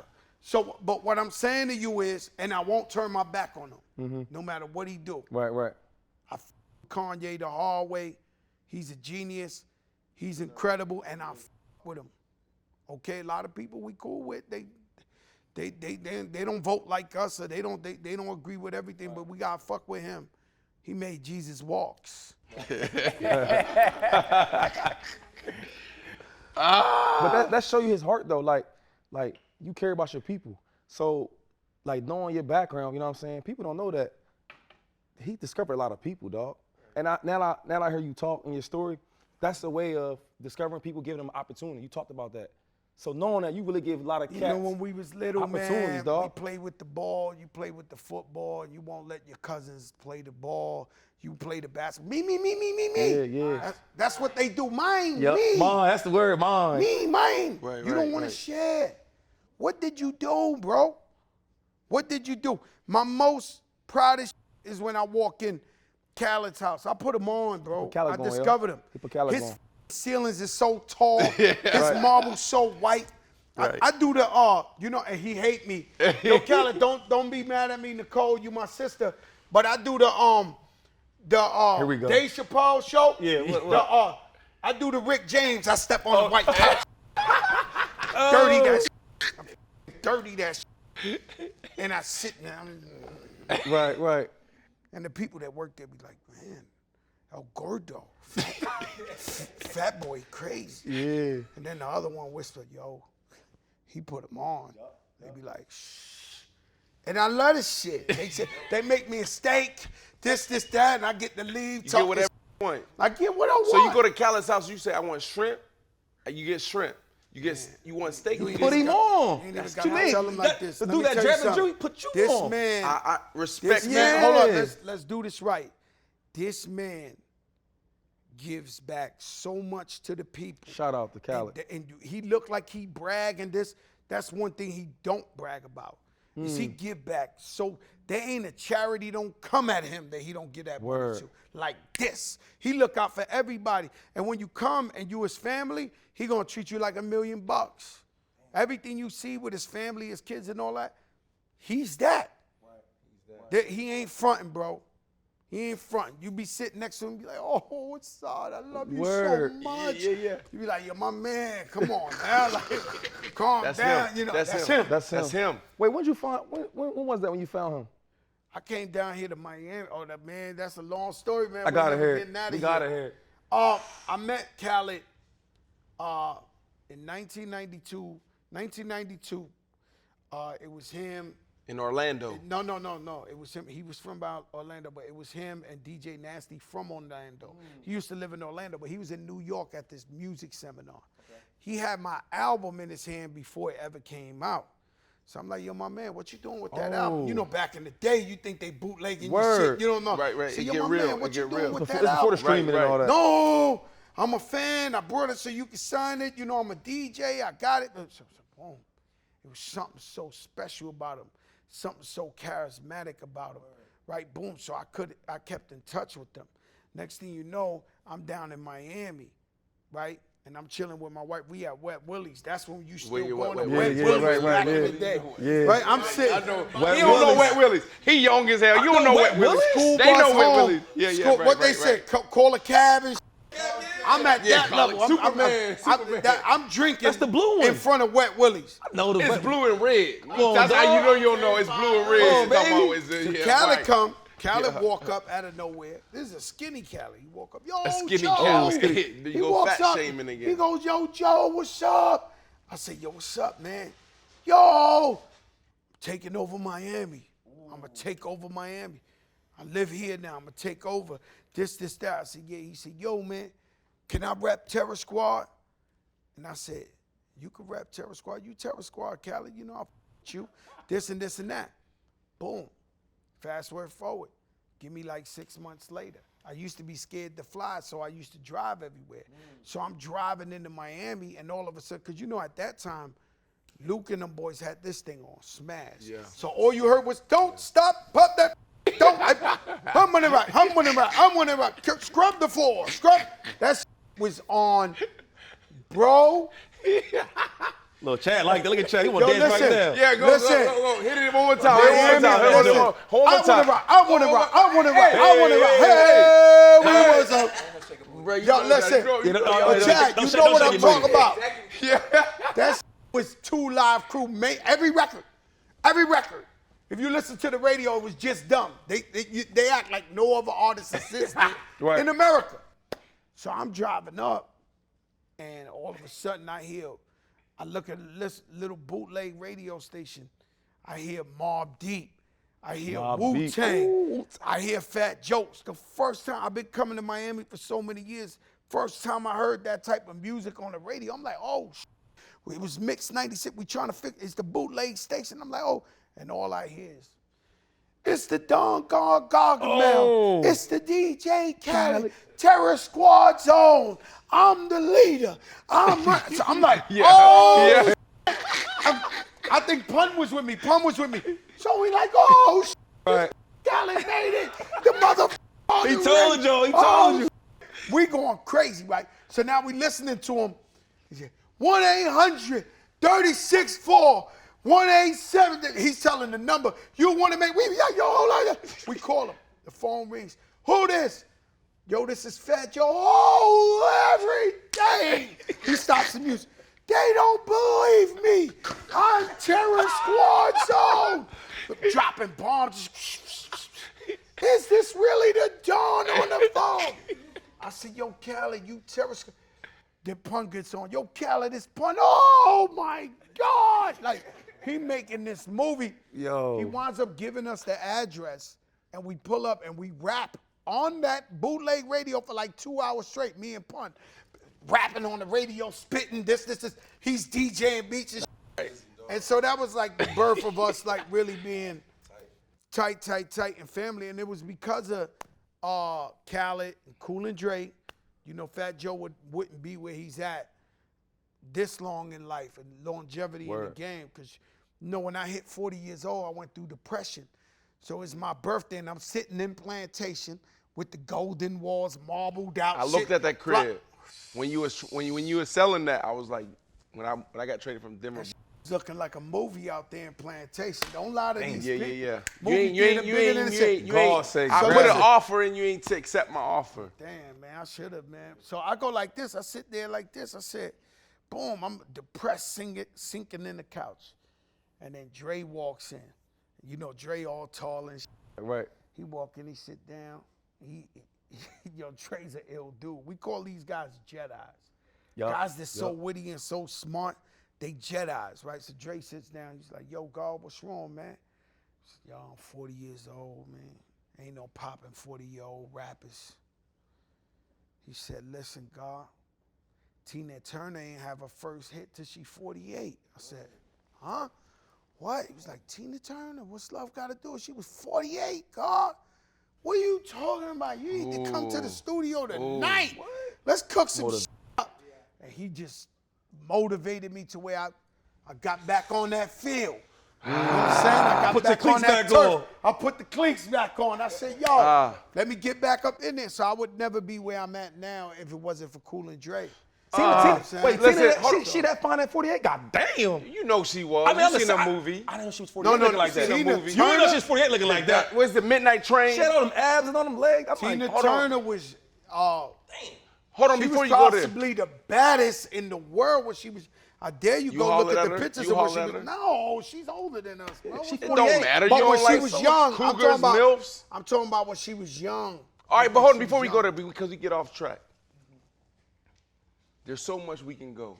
Like, yo, we talked, even before the break. By the way, Chad, your sneakers are fucking amazing, bro. Appreciate it. Why is the sneakers fly? Them shit's Why? incredible. Why? No, them is incredible. Busta Rhymes on the check. Give me close. Give me close. Yo, Reel it Busta in. Rhymes. Put it in. Come on. Yo, Bus. You right there. I see you. I'm with Brandon Marshall. Give me I'm my- with Chad Ochocinco doing this show live on the air. Who's that, Do you Busta? want to talk to the people?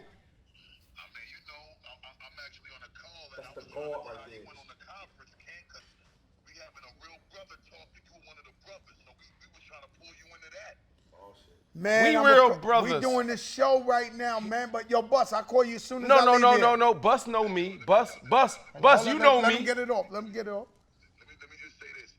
Happy New Year and salute to all of my generals. He's so positive. He's so live right now. Get to the motherfucking win. Continue to secure the greatest wins.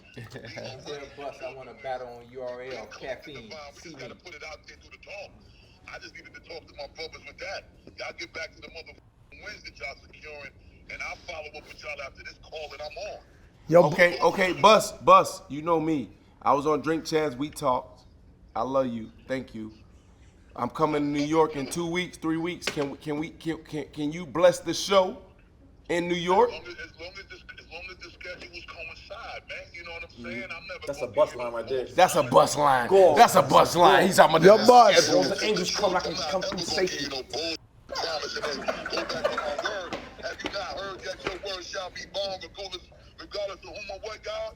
Yes, sir. My word is bond. Peace, God. I know your word is bond, God. They real New York right now, ain't they? Not real New York. real New York. Yo, Bus, I love you, brother. I'll call you as soon as I leave here. All right, I love y'all too. Love you too, bro. Before I love we Bus. get crazy, because I know about to ask him off. I don't even know what I want to I just want to ask this, because I gotta know the pun situation. Pun was so big. Can we not go there? No, I gotta go there. Big Pun's so big. Let me go there. How'd you find Pun? Because that was your first You're a big artist. big artist, right? For sure. I came out of a bodega in New York. It was a couple of kids rapping, battle, a cipher. And then I got my Diet Pepsi. I'm coming out with my Diet Pepsi. So I was diabetic when I was 14. Oh, word, okay. Fat Joe. And then when I lost weight, I got rid of the diabetes. So my whole life I was drinking Diet Pepsi and shit like that. And so now I'm good, but I still live my life like I'm a diabetic. Right. Just to make sure the shit don't come back. But I'm coming out the store, my Diet Pepsi, they all rapping. I'm like, all right, I got the Lexus and shit. Ready, Fat Joe. Okay. And so the man goes, hold up, let me rap. So I'm like, what is the fatter Puerto Rican dude gonna rap about, right? Right. So I stopped for a second, and he go, and he got this he got like a tank top on. He got these rosaries, like the rosaries they give you in church with the cross. He got the joint up around this thing and shit hanging. He going da-da-da-da-da-da-da. He's rapping like, whatever, send him the ball, send him the ball, So he going like this, and then he stopped as if a car just stopped. He said, snatch the moon out the sky, does the hand gesture, and blow the sun away. Me and my people praying hardcore together. I was like, oh my God! What? I opened up the passenger side door to the Lexus. I was like, please, get in, please. And I knew it was greatness. You know what I'm saying? First time I heard Jay-Z, greatness. First time I heard Eminem, greatness. First time I heard Bus. First time, you know, there's certain people that you hear and you know it's greatness. You just like, yo, these guys are the exception. Chris Brown, when the first time he was a kid, he never even had a song. He sung for me in the parking lot. I knew greatness. The second you hear him, you know it's great. Big L. Big L, another great. Second you hear him, rest in peace. Greatness. Dog. So punters are, damn, you was walking out.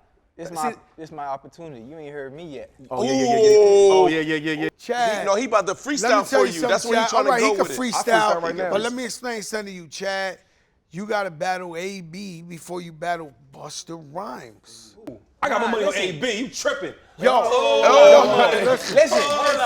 Listen. I done battled DNA, Murder Mook. You ain't Yeah, fucking with man, I'm like that. New Jersey, Detroit. Ask them boys about me. They know about me. So you think you gonna beat Busta Rhymes? Yo, Chad. Yeah, he might though. He might. Go wild. I can go. Hold on. We had Styles Busta, he'll come in there with a big ass meat on. You know Busta tall too now. Hold on. God, you want to battle me, God? That's gonna be, you want to battle me, God? Yo, what's your rap name? Huh? This is cool with you? Yeah. That's garbage. Well, you do something better. I got it. Go. Listen. Go. Hey, Chad, yo. All we do is get the bag. Shady McCoy and Joey Crack. Man, you know it's swag. I don't know what you're talking about getting all this bread. Bad little chick, she talking this. I'm worried about her head. Not about the. Hey! You gave me a bar. What about 16 though? I want to respectful on TV. I don't want to get crazy. Yeah. All right, so who, all jokes aside, who's the best rap athlete of all time? Ooh, I got know one. that. Go ahead. Best Lillard. rapping athlete of all Lillard can rap. time? You know what? Damian Lillard. Easy. Lillard, Lou Will can rap too. Damian Lillard's probably the best though. Yeah. Okay. I got a name. Well, I'm going to tell y'all something. You know, I produced that AI album when he had it, that they was going to try to throw him out the league. That's and my all favorite that. favorite Back best in You the day. produced that? Yes. That joint was that. I was in the studio Crack. with That AI joint every wasn't. day. Hey, He was saying, You know who we forgot all about? types that of joint shit. wasn't right. Shaq? Crack. That joint wasn't right. Shaq, a Who's living sneakers? legend. He sold so many records, but I'm gonna have to agree with y'all and say Dame Lillard. Hey, Kobe Bryant tried to rap. Yeah, He but was like Will Smith though. That don't really count. But we know this in the locker room. Yeah, How many times we go from practice, go in the locker room, and we got a Start our own cipher. cipher. Facts. Yeah. So we got a lot of cats. Yeah. We got a lot of cats that Oh, really there's can some do it. unsung heroes Facts. in the locker but room. That was the nice. dudes that people know, Dame is Never cool. came out, but yes, I was. Dame is cool. It was called Shaq like is nine- like cool. nine- it's called like 9 If shots I had or to something. pick somebody, who you got? Damn. You That got joint- Dame. that Who joint you was got? hot, though. Keep it real. I can't think about nobody besides Dame. You can't think about it. Rapping? For AI was the closest athlete to Tupac Shakur. I agree. I love AI. There is no doubt favorite about artist, it. favorite artist, There rapper, is no basketball clout chasing. He wore the braids when they told him they fined him $25,000 every day for wearing the braids. They said no tattoos. He wore the tattoos. He's the first athlete to bring his son and sit him on his lap while he's doing the press That's conference. right. Deuce. Wait, he's the Exactly. first Why is one. that? Why is that so important? And they had the mink on. Yo. Deuce had the mink on. He the first one to sit on the bench and get his hair braided My during mama, the game. My mama though. I love AI, dog. That's my favorite. Listen. AI the game. closest, rest in peace, but AI is the closest athlete. AI the only athlete. But you talking about Hold culture up. though. AI the only athlete that will pull up in the city, know what I'm saying, and host a party, and all the gangsters in the city don't have a problem with wearing an Iverson jersey You know, your man DMC said, don't want nobody name on my behind. Yeah. They wearing Iverson jerseys to the party, and it's just sold out every night. No athlete has ever That's my accomplished MJ. That's that. my MJ. Yeah, but that's culture talk, You right. though. That's That's culture talk. This Everything. is culture. Facts. Everything, But when we dog. talk about the greatest athlete rapper, though, I ain't gonna put AI yeah, number yeah. one. No, I ain't like saying Dame. That shit was weak. Y'all heard Dame. AI shit wasn't Right. that good, but he Dame the best nice. ever at everything else Okay, with the rap. listen, this is what I wanted to say. Yeah, This is what I wanted to that say. shit We got like a couple more minutes with crack. And Yeah, Crack got and it, I'm dog. sorry to everybody out there because I'm like, yo, we gonna get to this, we gonna get to that. I don't know where y'all want to go. We got a couple more minutes. Versus. Oh, damn. Versus. Versus. Oh, my allergies all crazy. Sorry about that. I'm sorry. This is what I feel. Okay, bet you laid me up like I'm about to go into freestyle. This is how I feel about versus. I feel like versus is a lot like sports, right? Like I can play against DJ. He gonna try to take my head off, crack. At the end of that game, though, he take my head off. He might even concuss me. Concussion. You feel me? At the end of that game, though, if I'm sane, we might exchange pleasantries and jerseys. Hell no. Hold on, time out before you go there. I ain't say a word. Let me get on my bumper rotors. So we cool at the end of the game. Versus, it's almost like y'all created in a pandemic with Triller versus et cetera, you versus Ja Rule, like the same thing we do in sports. You go against Ja Rule, some people say you murdered Ja Rule, you crushed Ja Rule. Some people say Ja Rule held his own. But Some y'all people like say he murdered me. facts. Yeah. Shout out to Ja. So when we talk about versus, my questions. No, I was giving love. I was giving her respect. But even we talk about Ja, like with the Ja, his big. Hold on, my thing is I'm gonna this. tell you what Ja did for me. Okay, go. Big Pun passed away. I'm in the funeral. I'm crying. And it's hard for me to cry. So I'm looking at the floor and I'm crying.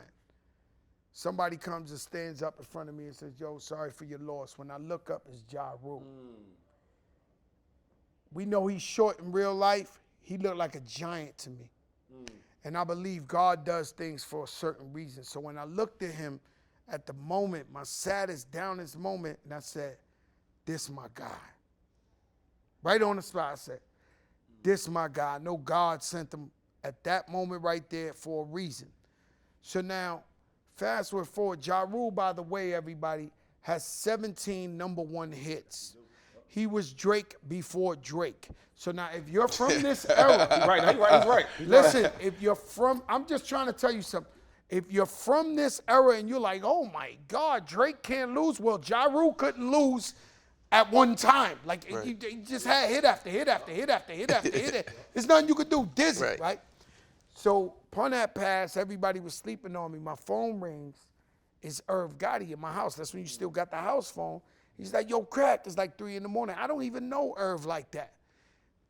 They couldn't lose. They called me up and was like, come to the studio, me and Ja's here. I go to the studio, him and Ja Rule. They press play. It's What's Love. Oh, yeah. What's Love? A banger, another banger. Dude, it went #1 47 Ashanti, right? weeks. With Yeah, Ashanti, it went yeah. #1 Yeah. 47. Hold on, real quick. 10 seconds. I played that driving from Pittsburgh to Florida. And we got to North Carolina. My dad looked at me and said, stop playing, change songs. Right. Song. I said, That's me. That's I'm me. driving, That's though. me with Keith Sweat. Nobody. Who gonna do it like me? Nobody. I used to drive from New York to Miami, and who gonna do it? Nobody, baby. Right. That was my shit. Yes, Right? sir. And so, to tell you, he pressed play. He gave me a hit, the biggest hit of my life at the time. And so I was like, wow.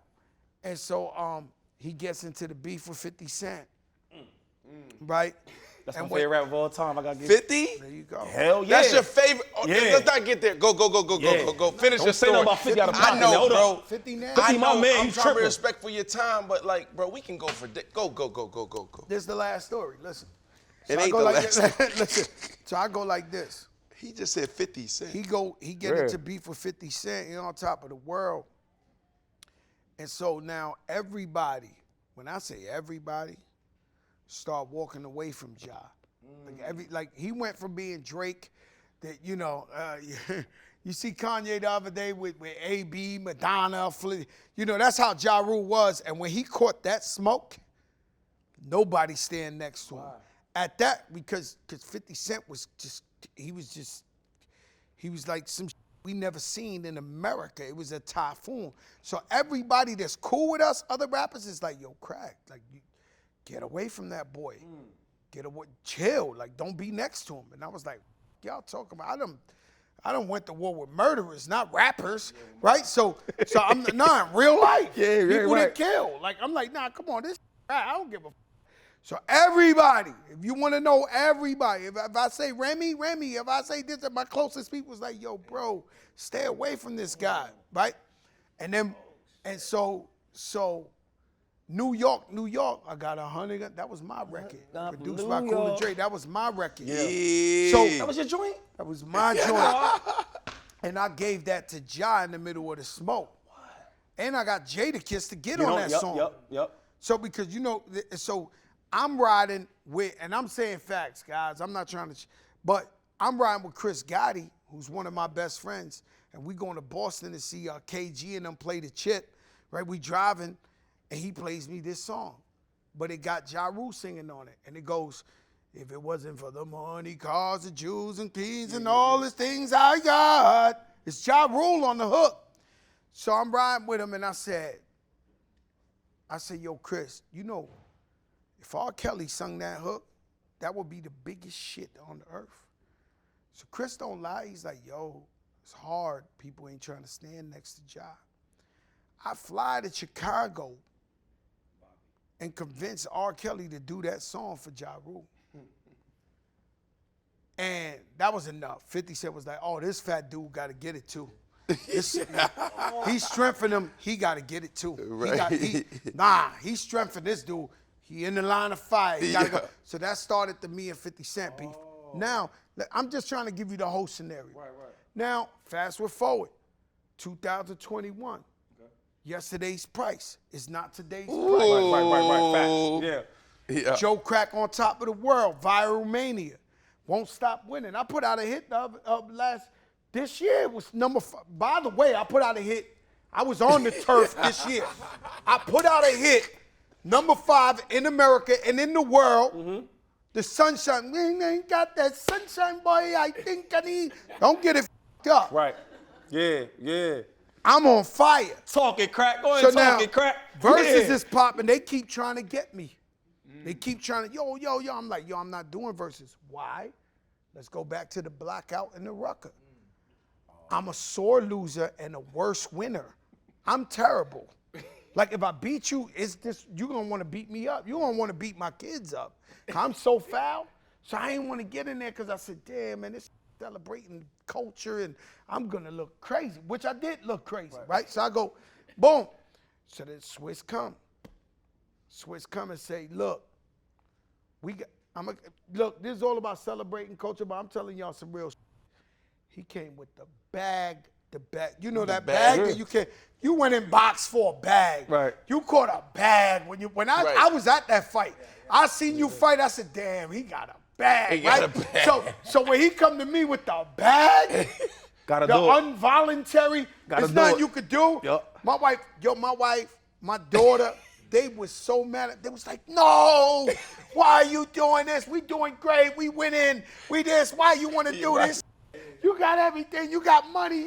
What's wrong with you? I was like, listen, it's my job as the man of this house to do the hunting. Everybody can eat. Yeah. And so I got to make sure Birkins come. I got to make sure food on the table, mansions is built. I got to take this bag. People get killed for less. Right. So I go like this. So I said like this. So I said, boom, I take the bag, and then this is where Ja comes into equation. He tell me the bag, he said, yeah, Swiss says, now, I seen you talking to the lawyer. We have a clause in the Verzuz contract. I said, what's the clause? Well, the person that negotiates the bag, whoever they go against, gets the same bag. Yo, these people are phenomenal. Verzuz and Triller, please support. Right. Timberland, Swiss, you're the greatest. So they tell me. Greatest. No, they're the greatest. They tell me whoever you pick gets the equal bag. Right. I already know I politicked a bag. Right. So I tell him, yo, let's get Ja. That's my brother. Let's give him the alley-oop. That's right. Oh. He getting paid too. But that's I respect love, that. Same bag. I respect that. And I'm yeah. telling you, please, guys, don't. I make some money, man. That's what I do. I make money. I know how to make money. So I'm telling you, it's a legendary bag, right? It's a legend. So I know automatically. What's a legendary bag? A legendary bag is Ja Rule walked out his house and a flower pot hit him and said, yo, you have the bag. Right. Yeah. Like in 2022. In 2022. Boom, yo, what? Yeah, right. He Take said, that. Take that. Hell yeah. Right? So he gets the legendary miracle flow. Right? So I already know, guys. The man got 17 number ones. You in Verzuz, you could only play 20 songs. Right. You might have forgot. They might have forgot. I know that this guy is a number one mania. So I knew I was getting into because I perform with him all the time. He's one of my favorite artists. He's one of my best friends on earth. So people were like, oh, he's surprised. No, he ain't surprised me. Right. I knew it was. Now, you guys are athletes. You guys are warlords. We got a strategy. You watch film, you watch tape. The only thing I could have did the job is bring him in the mud. What that mean? Meaning, I gotta with him. I meant to like a boxing match, like Muhammad Ali. Strategy. Like this. I gotta with him and tell him, yo, you not from the streets. I'ma drag you in the mud. Take that cardigan off. Yo, I'm trying to throw this dude off. We show up, I got my army fatigue looking like digging in the crates. He show up and go, what would I do without my baby? I'm taking his shirt off and all that. The mother ain't fall for the bait. I thought he was gonna come in and do songs, the streets we don't know.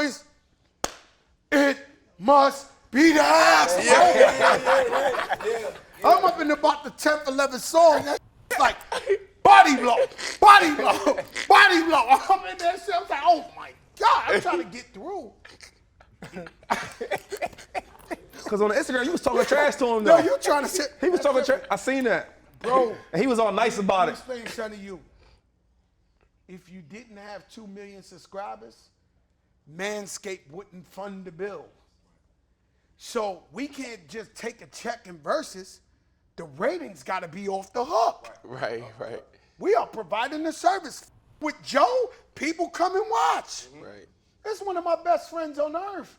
I just told you I went to war with this guy defending him when everybody turned their back on him. This is my brother. But yo, Ja, we got to turn this up. Right. Yeah, we got to compete.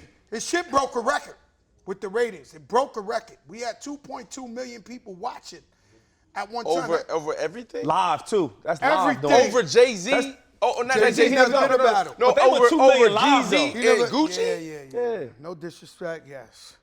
Wow. Yes, we broke the record. And why? Because we was talking shit and popping shit and getting them up. Look, the world's a sucker for a good fight. When you see Floyd Mayweather, Jake Paul, what's the brother?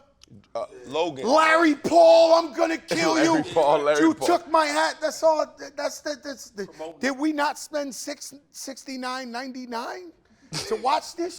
Yeah, right. Right. I mean, we suckers. We fought like America love a good cop TV show, crime. New York Undercover or something, and they love a good. It's gonna be a fight. Oh, it's going down. They tune in every time. Every fucking time. How many times you tuned in? You know how many people I seen buy Floyd Mayweather fights just to see him get knocked out, or he ain't never get knocked out? 50-0. Yep, great fights. And so I knew what we had to do. I said, yo, let's turn up. 49. He didn't want to do that. He was like, you my brother, man. I don't want to. He said, man, he said, I'm going to wear you out, fat boy. He said, you going to sweat that Miami silk shirt out. He did say that. He said, I'm going to drag you over there. Yeah, but the people tuned in. And guess what? We good money. When somebody else want to do some come hire us. Why? The ratings was big. They got paid. We good money. So I know you gotta secure the sponsor. As simple as that. You gotta secure the sponsor. That's good business. So, damn, we gotta land a plane soon. Cool. No, we landing it now. We landed now. All right, Listen, guys. all right, go ahead, land it. It's been amazing. We done talked about everything in the world. Stay strong, positive. Hopefully, He said we landed now. Miss Starr get her restaurant going. Pistol Pete. Pistol Pete into this guy, boy. But he's Yo, necessary. listen, he ain't telling the stories about. He's necessary. Go ahead. Yo, he ain't telling stories about Pistol Pete. That's why y'all looking like that. I know, but that's what I'm saying. We could have went so many other ways. My It's brother a Pistol blessing. Pete has his own show. I'm going on. It's there. called Dog in the Yard. Where's it at? It's Where all can we about on find it? YouTube or whatever. Pistol Pete. Pistol Pete did 20 years in jail. He one of the realest dudes ever walk earth. He's my brother. Where you from? The Bronx, He's New from the York. Bronx. And You biased. he's a dangerous guy. You biased. And he asks anybody.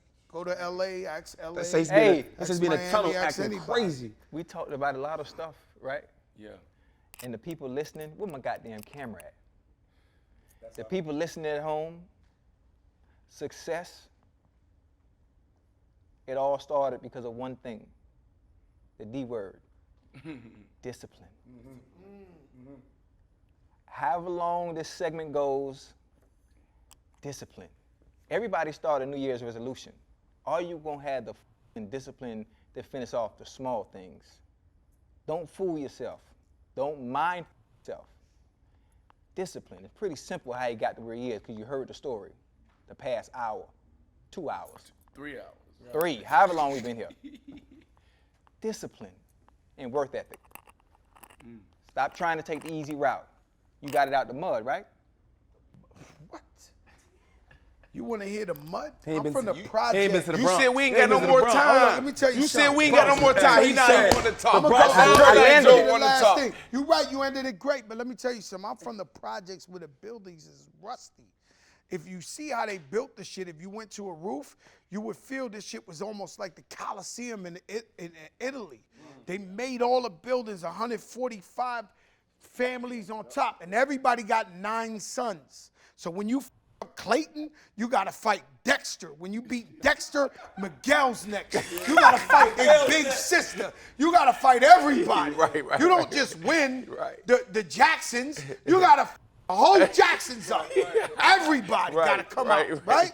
And so, you know, it's so hot. We didn't have AC. We used to have to sleep on the floor because it's cooler on the floor. Which times we ain't have paper toilet. We take the newspaper, wet it up, wipe our ass. No steak, no chicken, rice with a hard-boiled egg on top. I could go on forever. This poor shit, I'm a king at this poor shit. That's why they don't understand the method to the madness. The method to the madness is, all I need is 4 chicken wings and fried rice. Right. We like Birkins, we like fancy shit. We like this, I don't really need it. All I really need is 4 chicken wings and chicken fried rice. From the ghetto Chinese spot in the corner, and I'm good. Everything else is a cherry on top. We did this poor shit to a legendary form. You know what I'm saying? So, but we here. You right, determination, and you gotta persevere. You could never give up. You gotta believe in yourself. And just check this out. It's not about, you can't even be around doubters. You know what I'm saying? So amazing. The pissy hallways. The pissy hallways. Let me end the show with this. Cause like when you have legends on the show, this can live for 6 hours. You know what I'm saying? So I'm gonna give you a couple names, and I just want to get your quick response on these names, right? All right. Joe Bet. crack and Let me go to Nori's text. I love Nori. I love Nori too. Subscribe and follow everything Nori's doing because he's legendary. That's You right. go.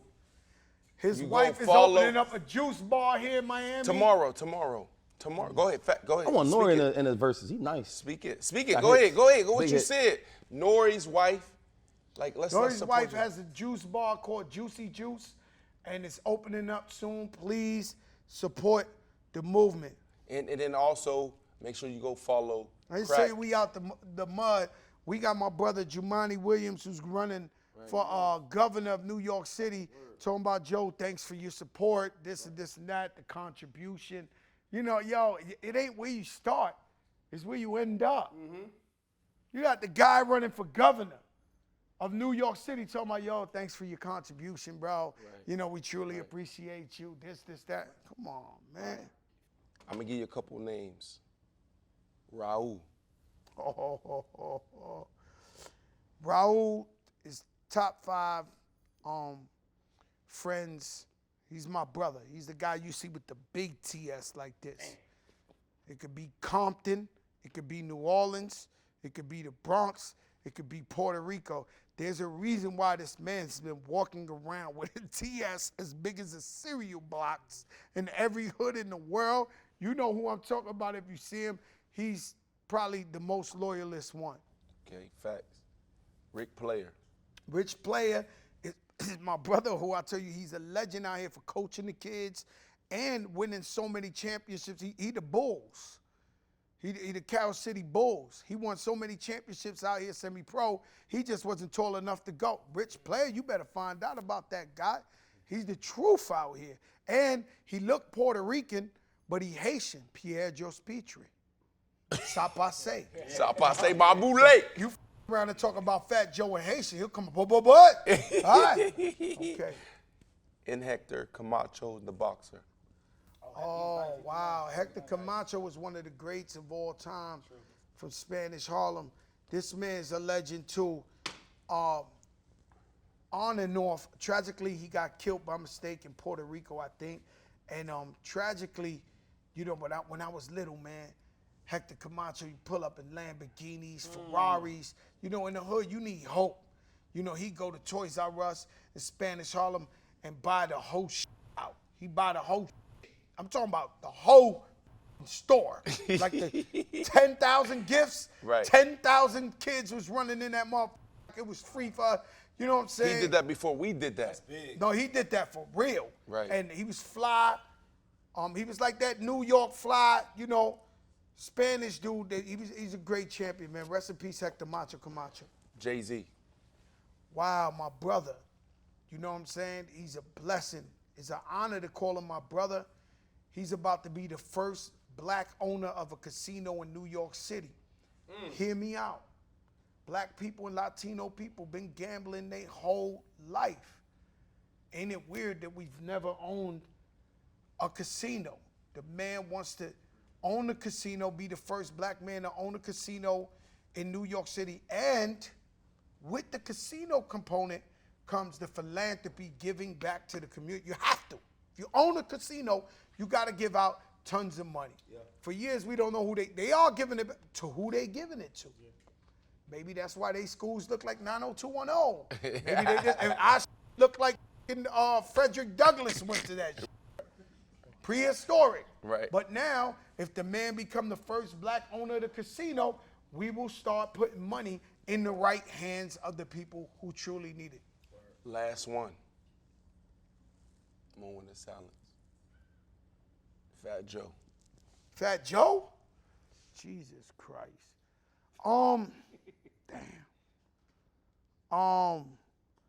Underrated. Underrated, overlooked. But I know that in history and time, way after I'm gone, when they go back in the books, they gonna say he was a bad motherfucker. This dude right here, he put it down for real. I'm not talking about violence. I'm just talking about legacy, people I brought into the game, into the culture. A lot of things I'm not thinking right now that I was first to do. Like you said, I was.